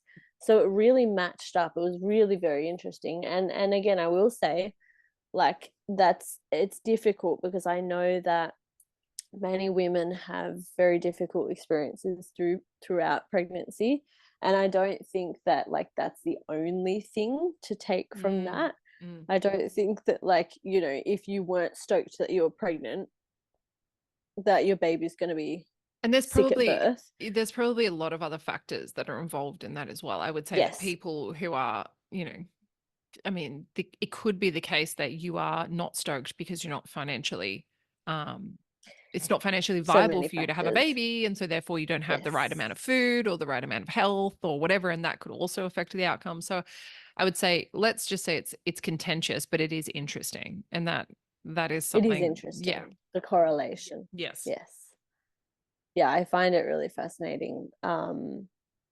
Yeah, and I think, like you said, bringing up that point about all those factors that we won't know about, um yeah, that's why I'm really passionate about the individual experience of matrescence for a woman.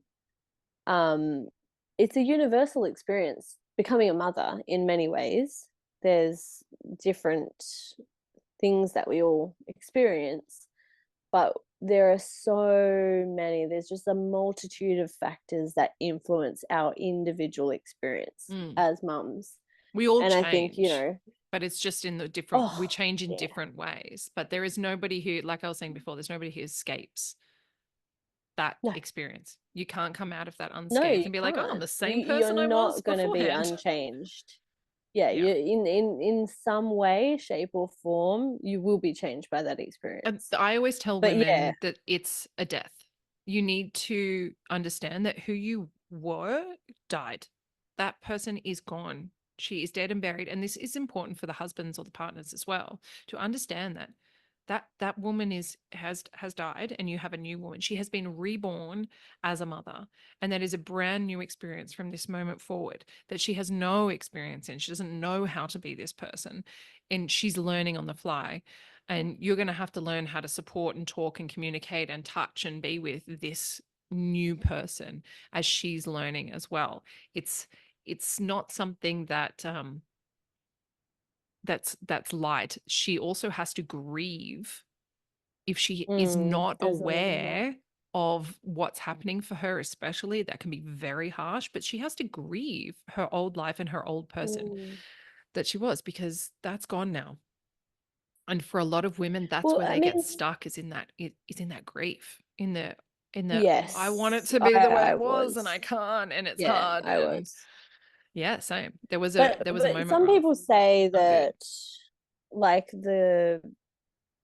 because I've said that too before about like the death and the rebirth, and I think to a degree, yeah, that's definitely true. Some people do say though that it's kind of like if you see your maiden as an inner part of yourself, Mm, so sort of like the inner child, like, yes, part of her is still in there. yes. I heard a woman talking about this, like, because I was saying those words too about like the Mm, death of the maiden, and she was like, the maiden's not dead, she's absorbed into the new version of The the mother. self. Yeah. She Something becomes, something to that effect. yeah. But She's to like some the degree, there is a death ingredients. of your former life. Yes. There has to be through a rite of passage A some severance. type of kind of severance. Mm. And I do think too, like personally, my experience was very, very difficult because I had no language for that Mm. experience, and I Mm-hmm. had no understanding that it was normal to grieve. Yes. And I the more I suppressed it, the more it came up with an absolute vengeance. Like there's Mm. that analogy of, when you push down a ball in a pool, Mm. Yes. Yep. and the more you push it down, The more it's going the to pop further up, you get smack with you in the it, when face. you let go, it is going to fly up. That was me through Yeah. motherhood. So I remember the moment that I actually said, like, I really miss who I was. And I Mm. was so broken and guilt ridden about saying that. And now I say it. It's so nice to be able to go, yeah, like I really did miss. And sometimes I really do miss aspects of who I was and aspects of my relationship with my husband. Mm. But I remember thinking that makes me a bad mum to Mm. say that. I think And it's that's so where we cool really, getting to the point where you're like, she was a cool girl. I liked her. yeah, I wouldn't go yeah. back. Oh my gosh, no. I wouldn't go back, but like she was fun. When you get to that point where you're almost like friends with your old self, you're like, she was a cool friend, Yeah. but you're not there anymore. But you You've want grown to go past back that. to her. Yeah, you want to go back to her when you don't realize everything you've grown Yeah, to the be as gains well, for or sure. what you're growing to be. Yeah. And I And that's think one of the most hard. I was at the shops today and I mean, I was overhearing people. Perhaps I was eavesdropping, whatever. I was Maybe. overhearing two gentlemen speak, and this guy said, "Remember when we used to wake up in the morning and we'd have all this energy? Remember when we were young and we just like jump out of bed at 6? How cool was that?" And I was like, "Yeah, it's a bit like that, isn't it? Because like, Mhm. yeah, it is really cool. And God, I remember that. Remember when we could party all night, get 2 hours sleep, and go to work the next day? So good, you know."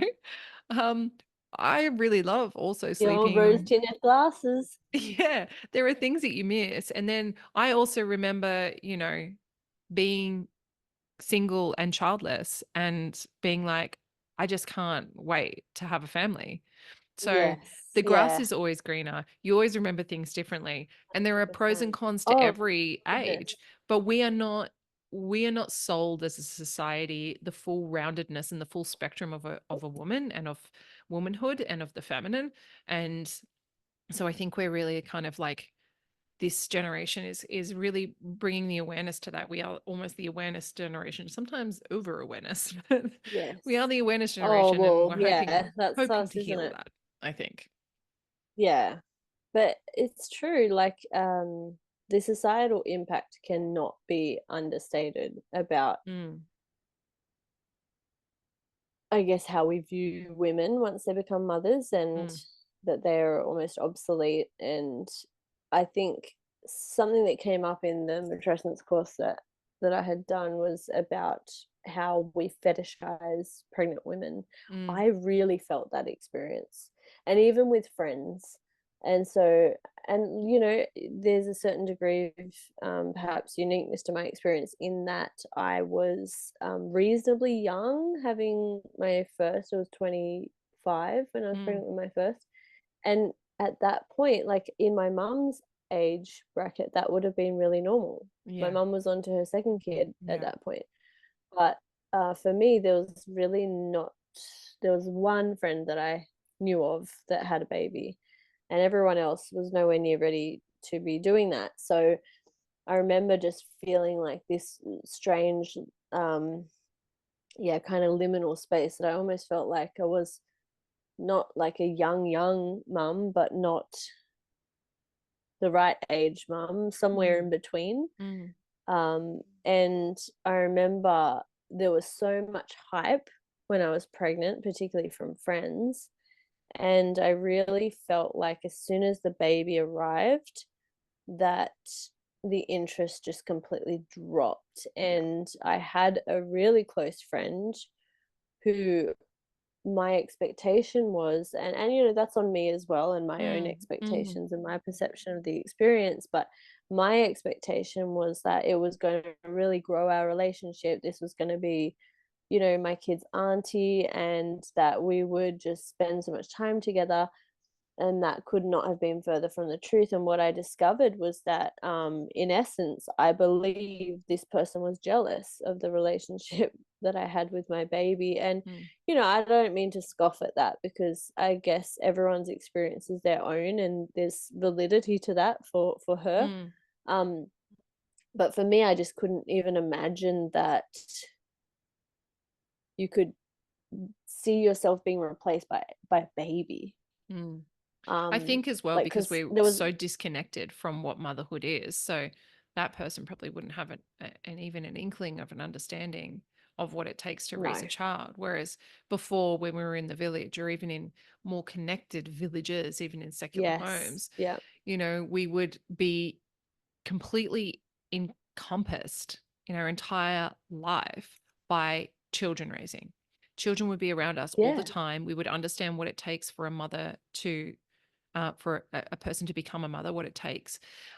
We would go Mm. from being a child and then being an older child, helping to raise younger childs, to then having our own children straight away. We are the first generation that has ever lived outside of the house. Our parents' generation got married and had their kids, you know, they went from their parents' house Yeah. to their house and had Well, children. I did. I actually Yeah. did So, that. but our So generation I was the that first one that is lived at a home and had no experience and were very removed as children from raising other children, unless you came from a religious or like a high number child household. And so to mm, have someone like you who would have been quote unquote normal for all of humanity to be doing something that all of a sudden in one generation we changed and were able to yeah. remove all of our understanding and natural instincts in one generation, which is wild. Mm, I can understand how it gets to the point where it's that confusion becomes it expresses as jealousy. And I would say it is a misunderstanding um, yeah. Yeah. of I think that's, yeah, sorry, Lauren. of the roles. That's what I A was just going to say. misunderstanding of the roles. No, Yeah. I totally agree. And I think that with time has come a lot of compassion and Mm. understanding from my, yeah, my experience of that. Oh, well, I guess, you know, that's a result of that own that sorry, that's a result of that person's own experience. Mm. Whereas, yeah, I had a lot more experience with children and Mm. family and an uh extended family. So, but then again too, part of that almost set me up for a feeling of failure, because I was so accustomed to being around kids and babysitting. Like, I remember, and I always thought this was just normal because I came from a big family, and Mm. you know, we're pretty, I guess, traditional valued family.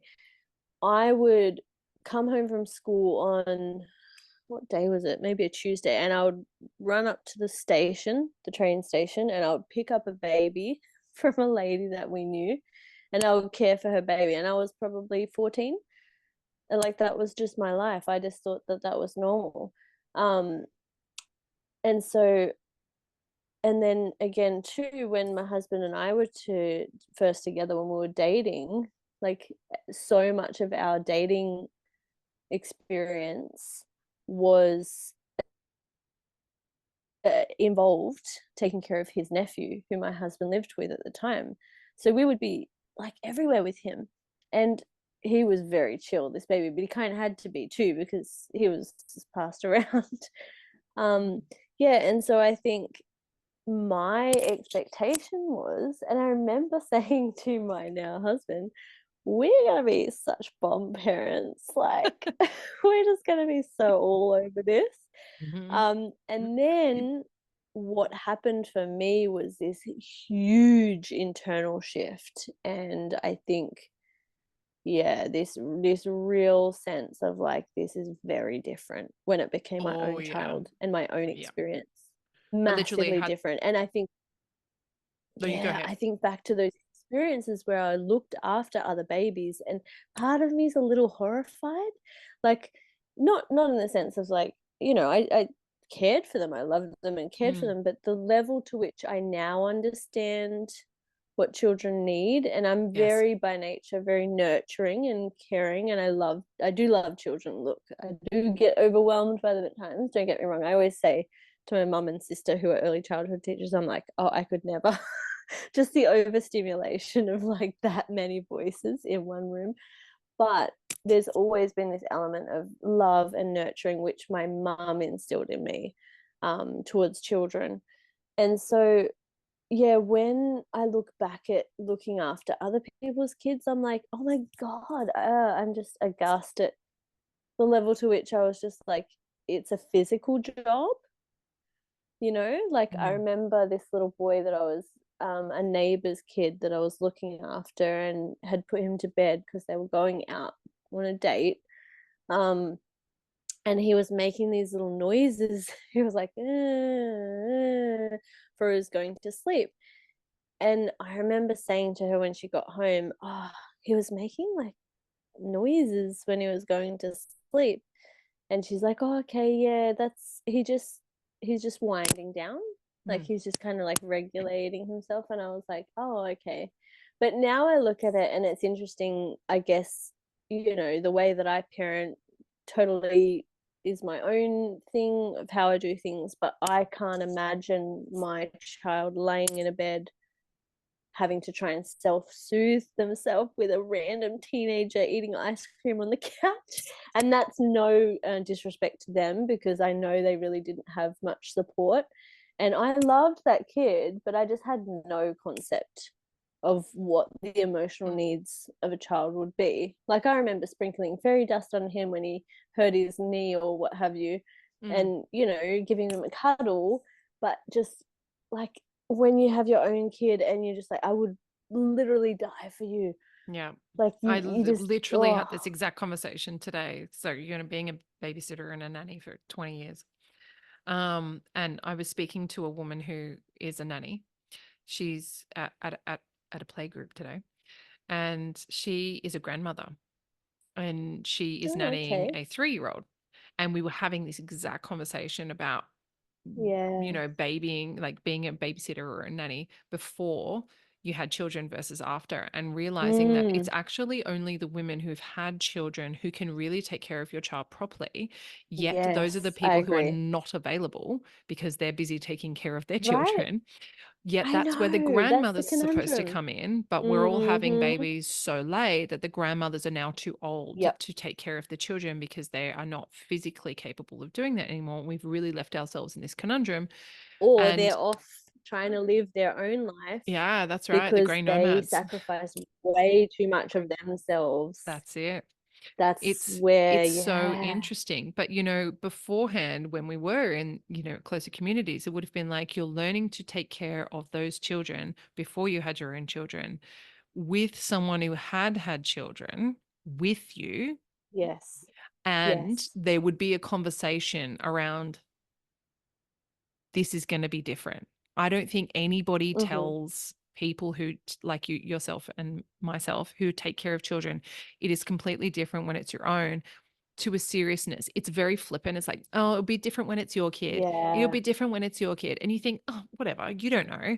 But it's not, there's But no would we have real, listened, well, Would I we have think got it? if we were really sat down and someone Yeah, had a I think serious it's like conversation you with said, us. we were guided. I think Yes. more the experience, the conversation, like I know at say like 17, 18, even though I've always been very receptive to having conversations with people of Mm. all ages, I don't think it really would have sunk in. I think I would have been like, yeah, right, well, you'll see because I'm going to be amazing and I thought the I same know what thing. I'm doing. I thought, Yeah, 100%. I've been babysitting for like 15, 20 years. I have never yelled at a child. Not once. Not once have I yelled at a child. I've never yelled at a partner. I've never got upset. I am going to be amazing. Like all I these am people who talk avoidant. about how hard it is. Not hard at all. Like I've got all this I experience, I've know. got all the tools, I've read all the books, I've done all the research, and then comes your child along, they're like, "Hey, I know all your triggers because I'm you, and I'm a little Oh, reflection of you, and exactly. I'm gonna like make you deal with your stuff." And it's hard and it's full on. And yes, I have yelled and it has been horrible and I have cried, I've done all the things and then I've had to say sorry a thousand Yeah. more times than I ever thought I would. But when people hide this, people hide it or they avoid it, Yes. um, Yes. it doesn't help because then This- people feel isolated in that experience. And then the people who are Yes. young and dumb like us go, well, everybody else is having a hard time. We need to talk about the full roundedness of that entire experience. But like I said, this is a completely new way of doing things that we haven't done before as humans. So who Yeah, knows? it's so true. We're all It's just so figuring true. it out together through And podcasts. there's yes, there's something in the seasons of matrescence framework called the circle of silence, which effectively is that scenario where people don't really talk about their struggles. Mm, And so then it becomes just that vicious cycle of people then, when they experience struggles, going, well, no one else has talked about struggles, so I won't. And I mm, certainly felt that, I think, in that transition to motherhood, where I remember thinking, I really kind of suck at this. Like, I thought I'd be just loving this, and this is mm. so, so hard. But it seemed like everyone around me was just fine. And you But had then what I no noticed is peers interesting. that were doing what you were doing. You were the I only one. ended up see well, somewhat. I did end up seeking new friends, but that Mm, comes with a whole, like, making friends with someone when you're trying to learn how to be a new person with mm. a random new person in your life attached to you 24/7. Like, the Wild. insanity of that Yeah. is crazy. Like, I remember, yeah, trying to find friends.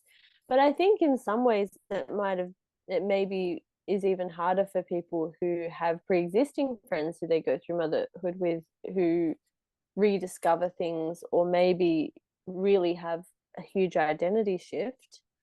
That can be really hard too, I guess. I felt very alone. I felt very isolated in many ways, but I was able to almost curate a whole new life, a whole new set of friends. And, I still maintain some of the friendships that I had before, and real credit to some of the people who stuck by me, because yeah, I definitely had a really rocky transition. And some of my Same, closest same. friends, they don't even have kids. And some of them were the best, like, still to this day don't have kids. And Yep, some of them were the best kind of support. I remember yep. this one friend of mine who I love and adore. We really don't speak much, to be honest. It's just, and that's life too sometimes, isn't Mm, it?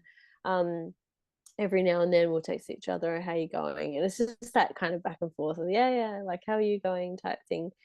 But I remember her coming to visit me and bringing all these foods and things, and I was so wowed by that. Like, I just remember thinking, wow, what a good friend, and traveled a long way to see me. And then when my kids were a little bit older, I remember going to visit her, and she had gotten treats that they could eat, which they had like, one of my kids had, as you know, allergies and intolerances.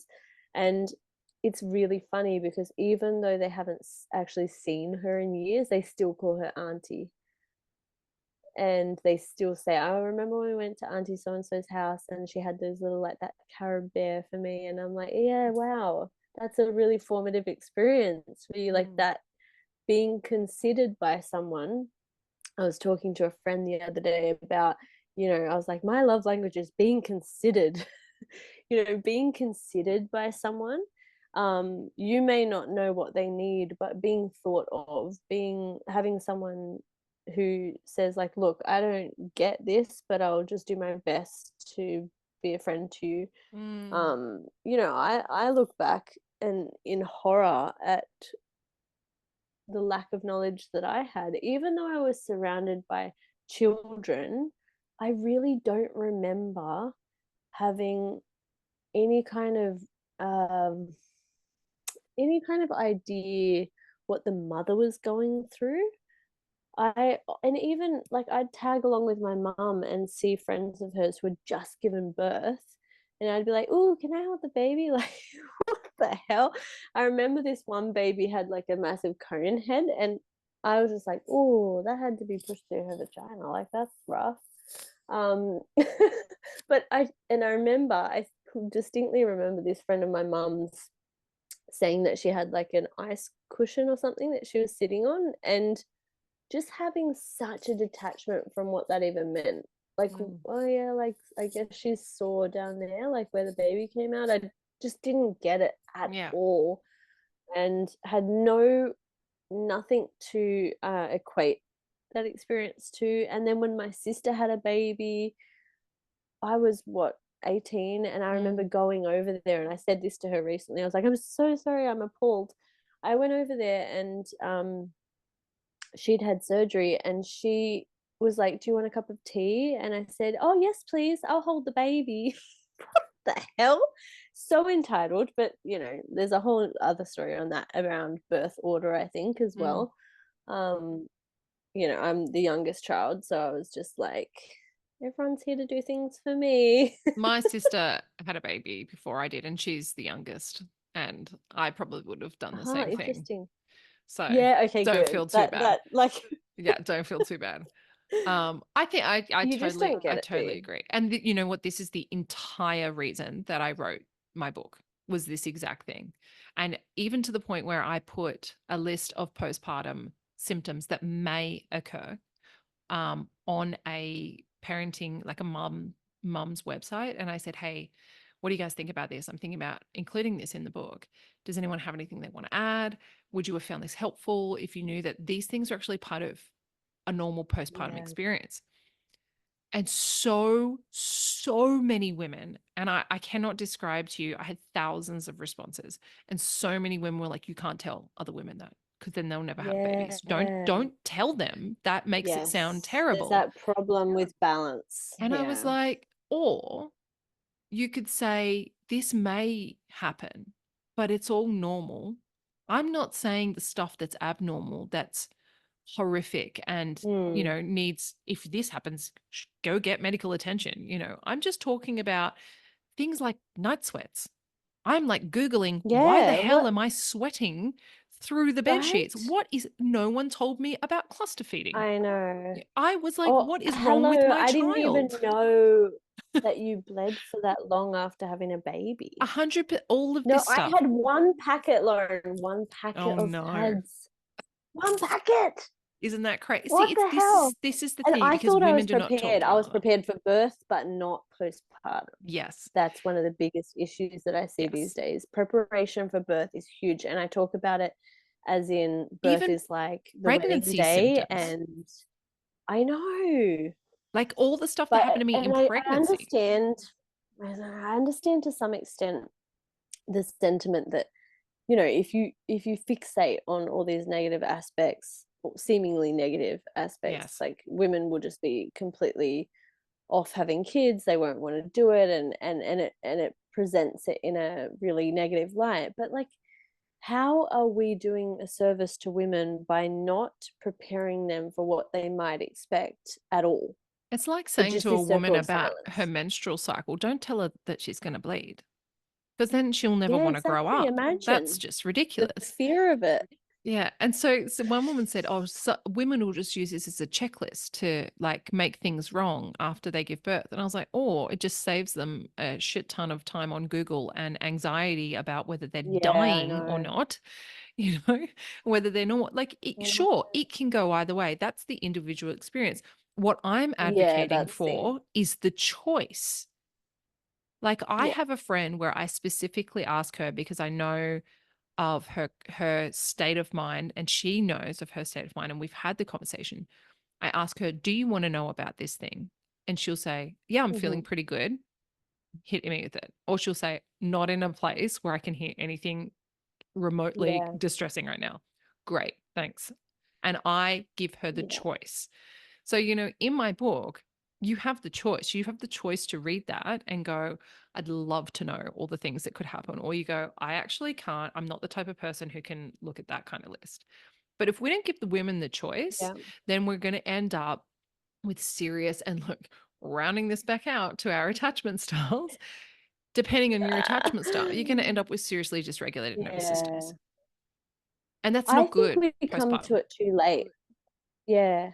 I think just having this conversation now, I'm having this realization that I think we come to the conversation too late. Pregnancy is a very vulnerable state. You're Mm, more emotional, like, mm, let's be honest. yes, I think that's when women start researching. yes. They should know all of this before getting pregnant when they're feeling 100%. like when they're feeling fine. When they're feeling good That's and when you hopeful present about it. it. Yeah. Yeah, that's why when they're pregnant and already feeling, overwhelmed perhaps and vulnerable, it's not an ideal time. Yeah. Like, I'm so grateful that, so I have a daughter who's 10, and at 9 she attended a birth with me, and Mm, I am so grateful for that experience. And I remember someone, like, I think it was my dad, had said to me, I think that's a bit irresponsible. What if mm, something went wrong? And I said, you look, you're right. Well, no, I didn't say that. I was very defensive. I was like, listen, she needs to see birth. But I think I understand his perspective, thinking about it later. I mm, understand his perspective because I certainly think that there are occasions where you really have to know, okay, well, what happens if something doesn't go right, and what's the plan? And for us, definitely we had enough support available that she wasn't forced to be there. Does that yes. make sense? Like, Yes. she was not the birth support person. Like, she Yes. was in a way, but she was not having to be in that environment. She She wasn't was a forced to be there. witness. Yeah, she was a witness. And so for me, I was very comfortable in the knowledge that I'd had very catastrophically traumatic births. I wouldn't have wanted someone to be there for that, like a young child to experience that. Mm, But I also very much understand that there is enough time, there would have been enough time, even in my experience, mm, with enough support around to say, that's time for you to leave now. mm, Like, do you know what I mean? It's we have this such a fear around birth itself, obviously, that mm, it's like that's going to traumatize someone.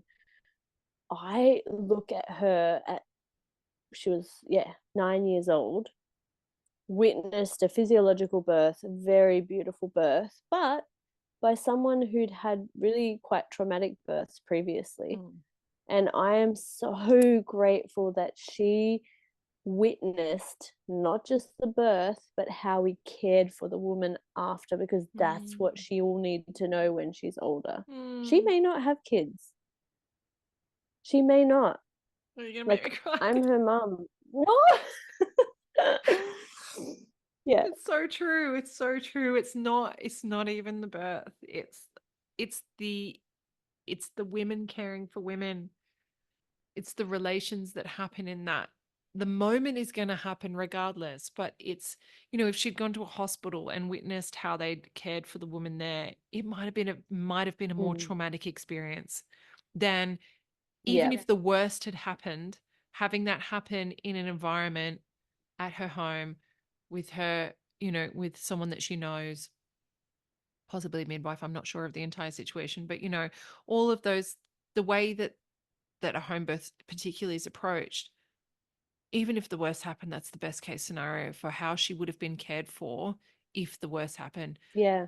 Oh my God, it's so And how true. and how do we care for someone when the worst happens? Because Yes, this is the thing, it's the that's circle of life. silence. Life is risk. It Life is is. risk. Yeah. And you don't have to necessarily see the moment that something Yes, happens that's traumatic. yes. And I fully know that there would have been time if something had have gone wrong. I believe that we could have made amendments to the situation. Yeah. But also in saying that, there's a realization there that my children are accustomed to death. Yes. My children have very strong connection to the joy of life and death, and Yeah. not joy of death, but the joy of celebration of someone's life when they Yes. pass. So, I know, but for context for those who are listening who may not know, my husband is Samoan. My own experience with death growing up was extreme levels of fear surrounding old age and death. It was not, I wasn't frightened actually of death. I don't feel I had a really strong spiritual connection.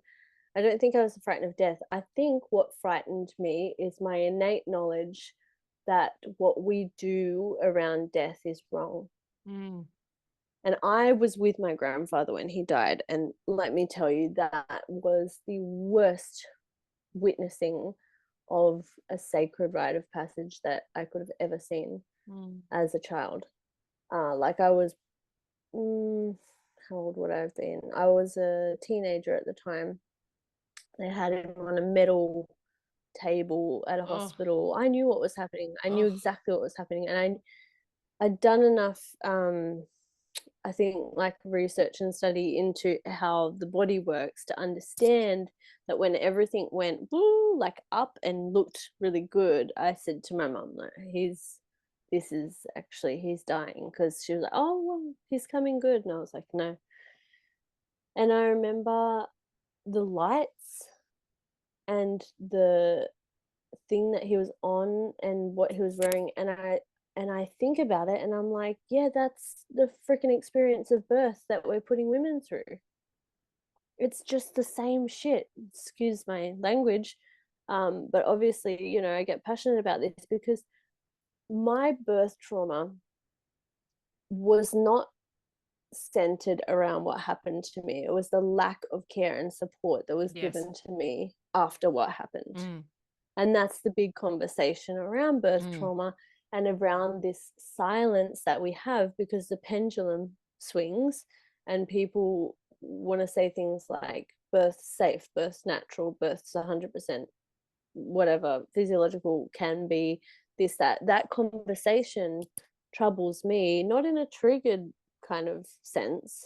Like, Mm. I've done enough work past that where I'm like, I'm not speaking for myself, I'm speaking for the me who was so convinced that things were going to go perfectly Mm. and had no idea of what to expect if it didn't. Mm. Mm-hmm. That, like, where do we leave people with that? Like, if Mm. we're talking about my daughter, you know, saw the birth go really well and saw the care, Mm. what if the birth didn't go well? Mm. I would hope and believe that what she would have witnessed is an intense amount of nurturance and Mm. care and support extended to that woman. Yes. Instead, we say, don't tell people that experience because you'll scare them off. Yeah. Like, I think there has to be some balance. It's a really, really difficult. I think it needs It to is a be difficult age situation. appropriate and maybe, to bring it back around again, like disposition appropriate as well. Like I was saying, if someone's a little bit Well, more that's it. sensitive, but this is Sensitive, about yeah. know if you know yourself, you can You be like, know I'm yourself, the kind of yes. person that, can or cannot deal with that. And I may be the kind of person who can deal with it, but right now I'm going through a lot and I can't have that conversation. Yeah. Even just that level of self-awareness is necessary. But We yeah. don't know ourselves. And this is the whole thing, like around highly sensitive people. I was a mother of two when I found out that I was highly sensitive. And, like, it is just a term, and it's a term that I don't necessarily love either. Sometimes I say, it's synonymous with deeply feeling. Yeah. Because I kind of prefer that term. But, out of respect for Elaine Aron, who coined it, I believe, highly sensitive person, we are sensitive, but it's only because we have such a negative connotation with the word sensitive in a cultural context that we shy away from that. So when I was told, "Oh, you're a highly sensitive person," it was an affront. I was so offended by that notion because I had spent all of my life trying not to be. Yeah. And I didn't know myself. I Yeah. didn't know that it was okay to be Yeah. sensitive. I thought that it was a fault. Mm-hmm. I'm And exactly the so, same. yeah, I did all the things to try and not be sensitive. Yeah. And motherhood is what broke me open Same. and allowed it to come Yeah. through, which is beautiful. Mm. But it's funny also because my mum, she's sensitive, and like I would see her get upset about things when I was a kid and go, "Oh gosh, mom, like why are you crying? It's an ad." That's And now I'm me. like, That's me all the time. I went to see children in a play. It's like a youth acting thing, and I got mm, free tickets to see them at a matinee the other day. And they come out and they're doing Annie. I've never seen Annie, "Oh, cute. but they come Oh, out and okay." they're doing all this thing, and I am in the back bawling like I have a child on stage. I don't know any of these children. This kid is yours. I don't know, none, none. I am just like, oh my God, they must be so nervous. I remember when I was doing it, and Yeah, that's oh, it's just empathy like to the the extreme. overwhelm and the emotion. And Yeah.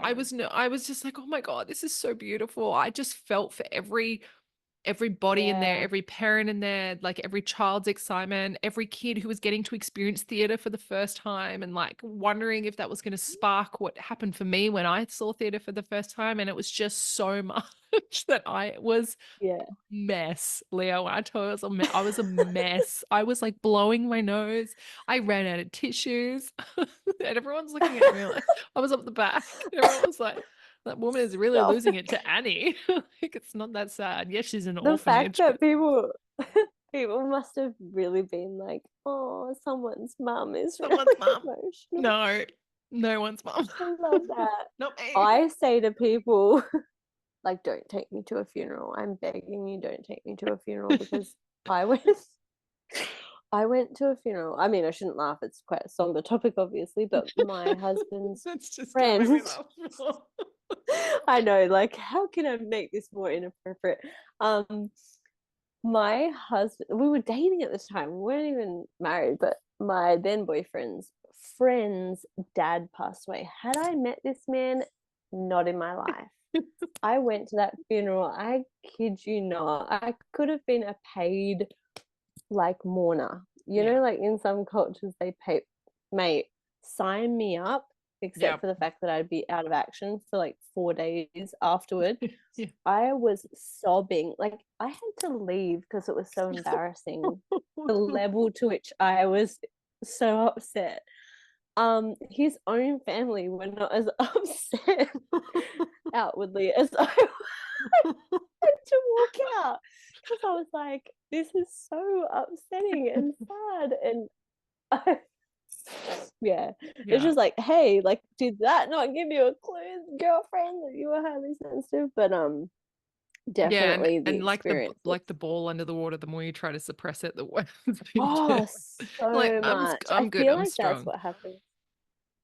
Yeah, and for women especially, I think there's got to be a moment where if you're highly sensitive, like you're gonna crack, you're gonna crack somewhere down the line. 100%. I yeah, I had Well, my kids and was like, well, that's it for me. it's been 2 hours, over 2 hours, Leah. So we better wrap Hope this you can up. cut this down. Oh my God, I'm not editing this. No way. I don't Stop have the it. time for that. They will listen to it all and they will love it. Um, You will love this. you will love it. If you don't love it, that's cool too. I don't really mind. Leah and I probably would have had this conversation whether we were recording it or not, because we just love chatting about this kind of stuff. This is what we And do we anyway. have. So it's not a big Yeah. deal for us. But listen, thanks for the chat. I you know how much I value you and all of your amazing conversations and your knowledge and just who you are. I adore you. Um, and I'm really, really thankful that you said yes to coming and having the chat last night when I was like, we should just talk about this, but record it. So I'm really glad that you said yes. So thank you so much. Can you let Thank everyone you. know where they want, if they want to find you and what you do to help people? Oh yeah. Um, That if would be they great. want to find you, where they can do that. They can absolutely find me. I'm online, so I try not to be too online, and you can find me pretty much only on Instagram in terms of social media, because anything more than that, and I just like fizz myself out. I can't do it. So you can find me at Leah Talipeau on Instagram, just my name, which you'll probably see. I'm guessing there's show notes. You see how it's spelled? Yeah, I can put show notes, but Yeah. Talipeau. Talipeau. Yeah, it's a tricky one. Well, and you can also find my website. So my website's a little bit easier to probably type out. It's www.tribenourishment.com.au. So I work with women and mothers specifically in holistic wellness and matrescence education and guidance.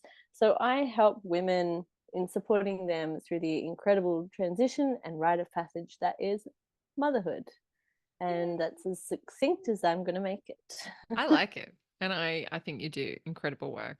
And pretty proud to Thank say you. that's my friend Leah. Yes, and likewise, I absolutely adore you. And yeah, this was very wing it, last minute kind of thing. We were in our dressing gowns, We you were know in what our I'm dressing saying? gowns. So We both decided grey yeah, so jumpers were better and I went with know, it. 20s. Um, But so yeah, thank you so much for having me.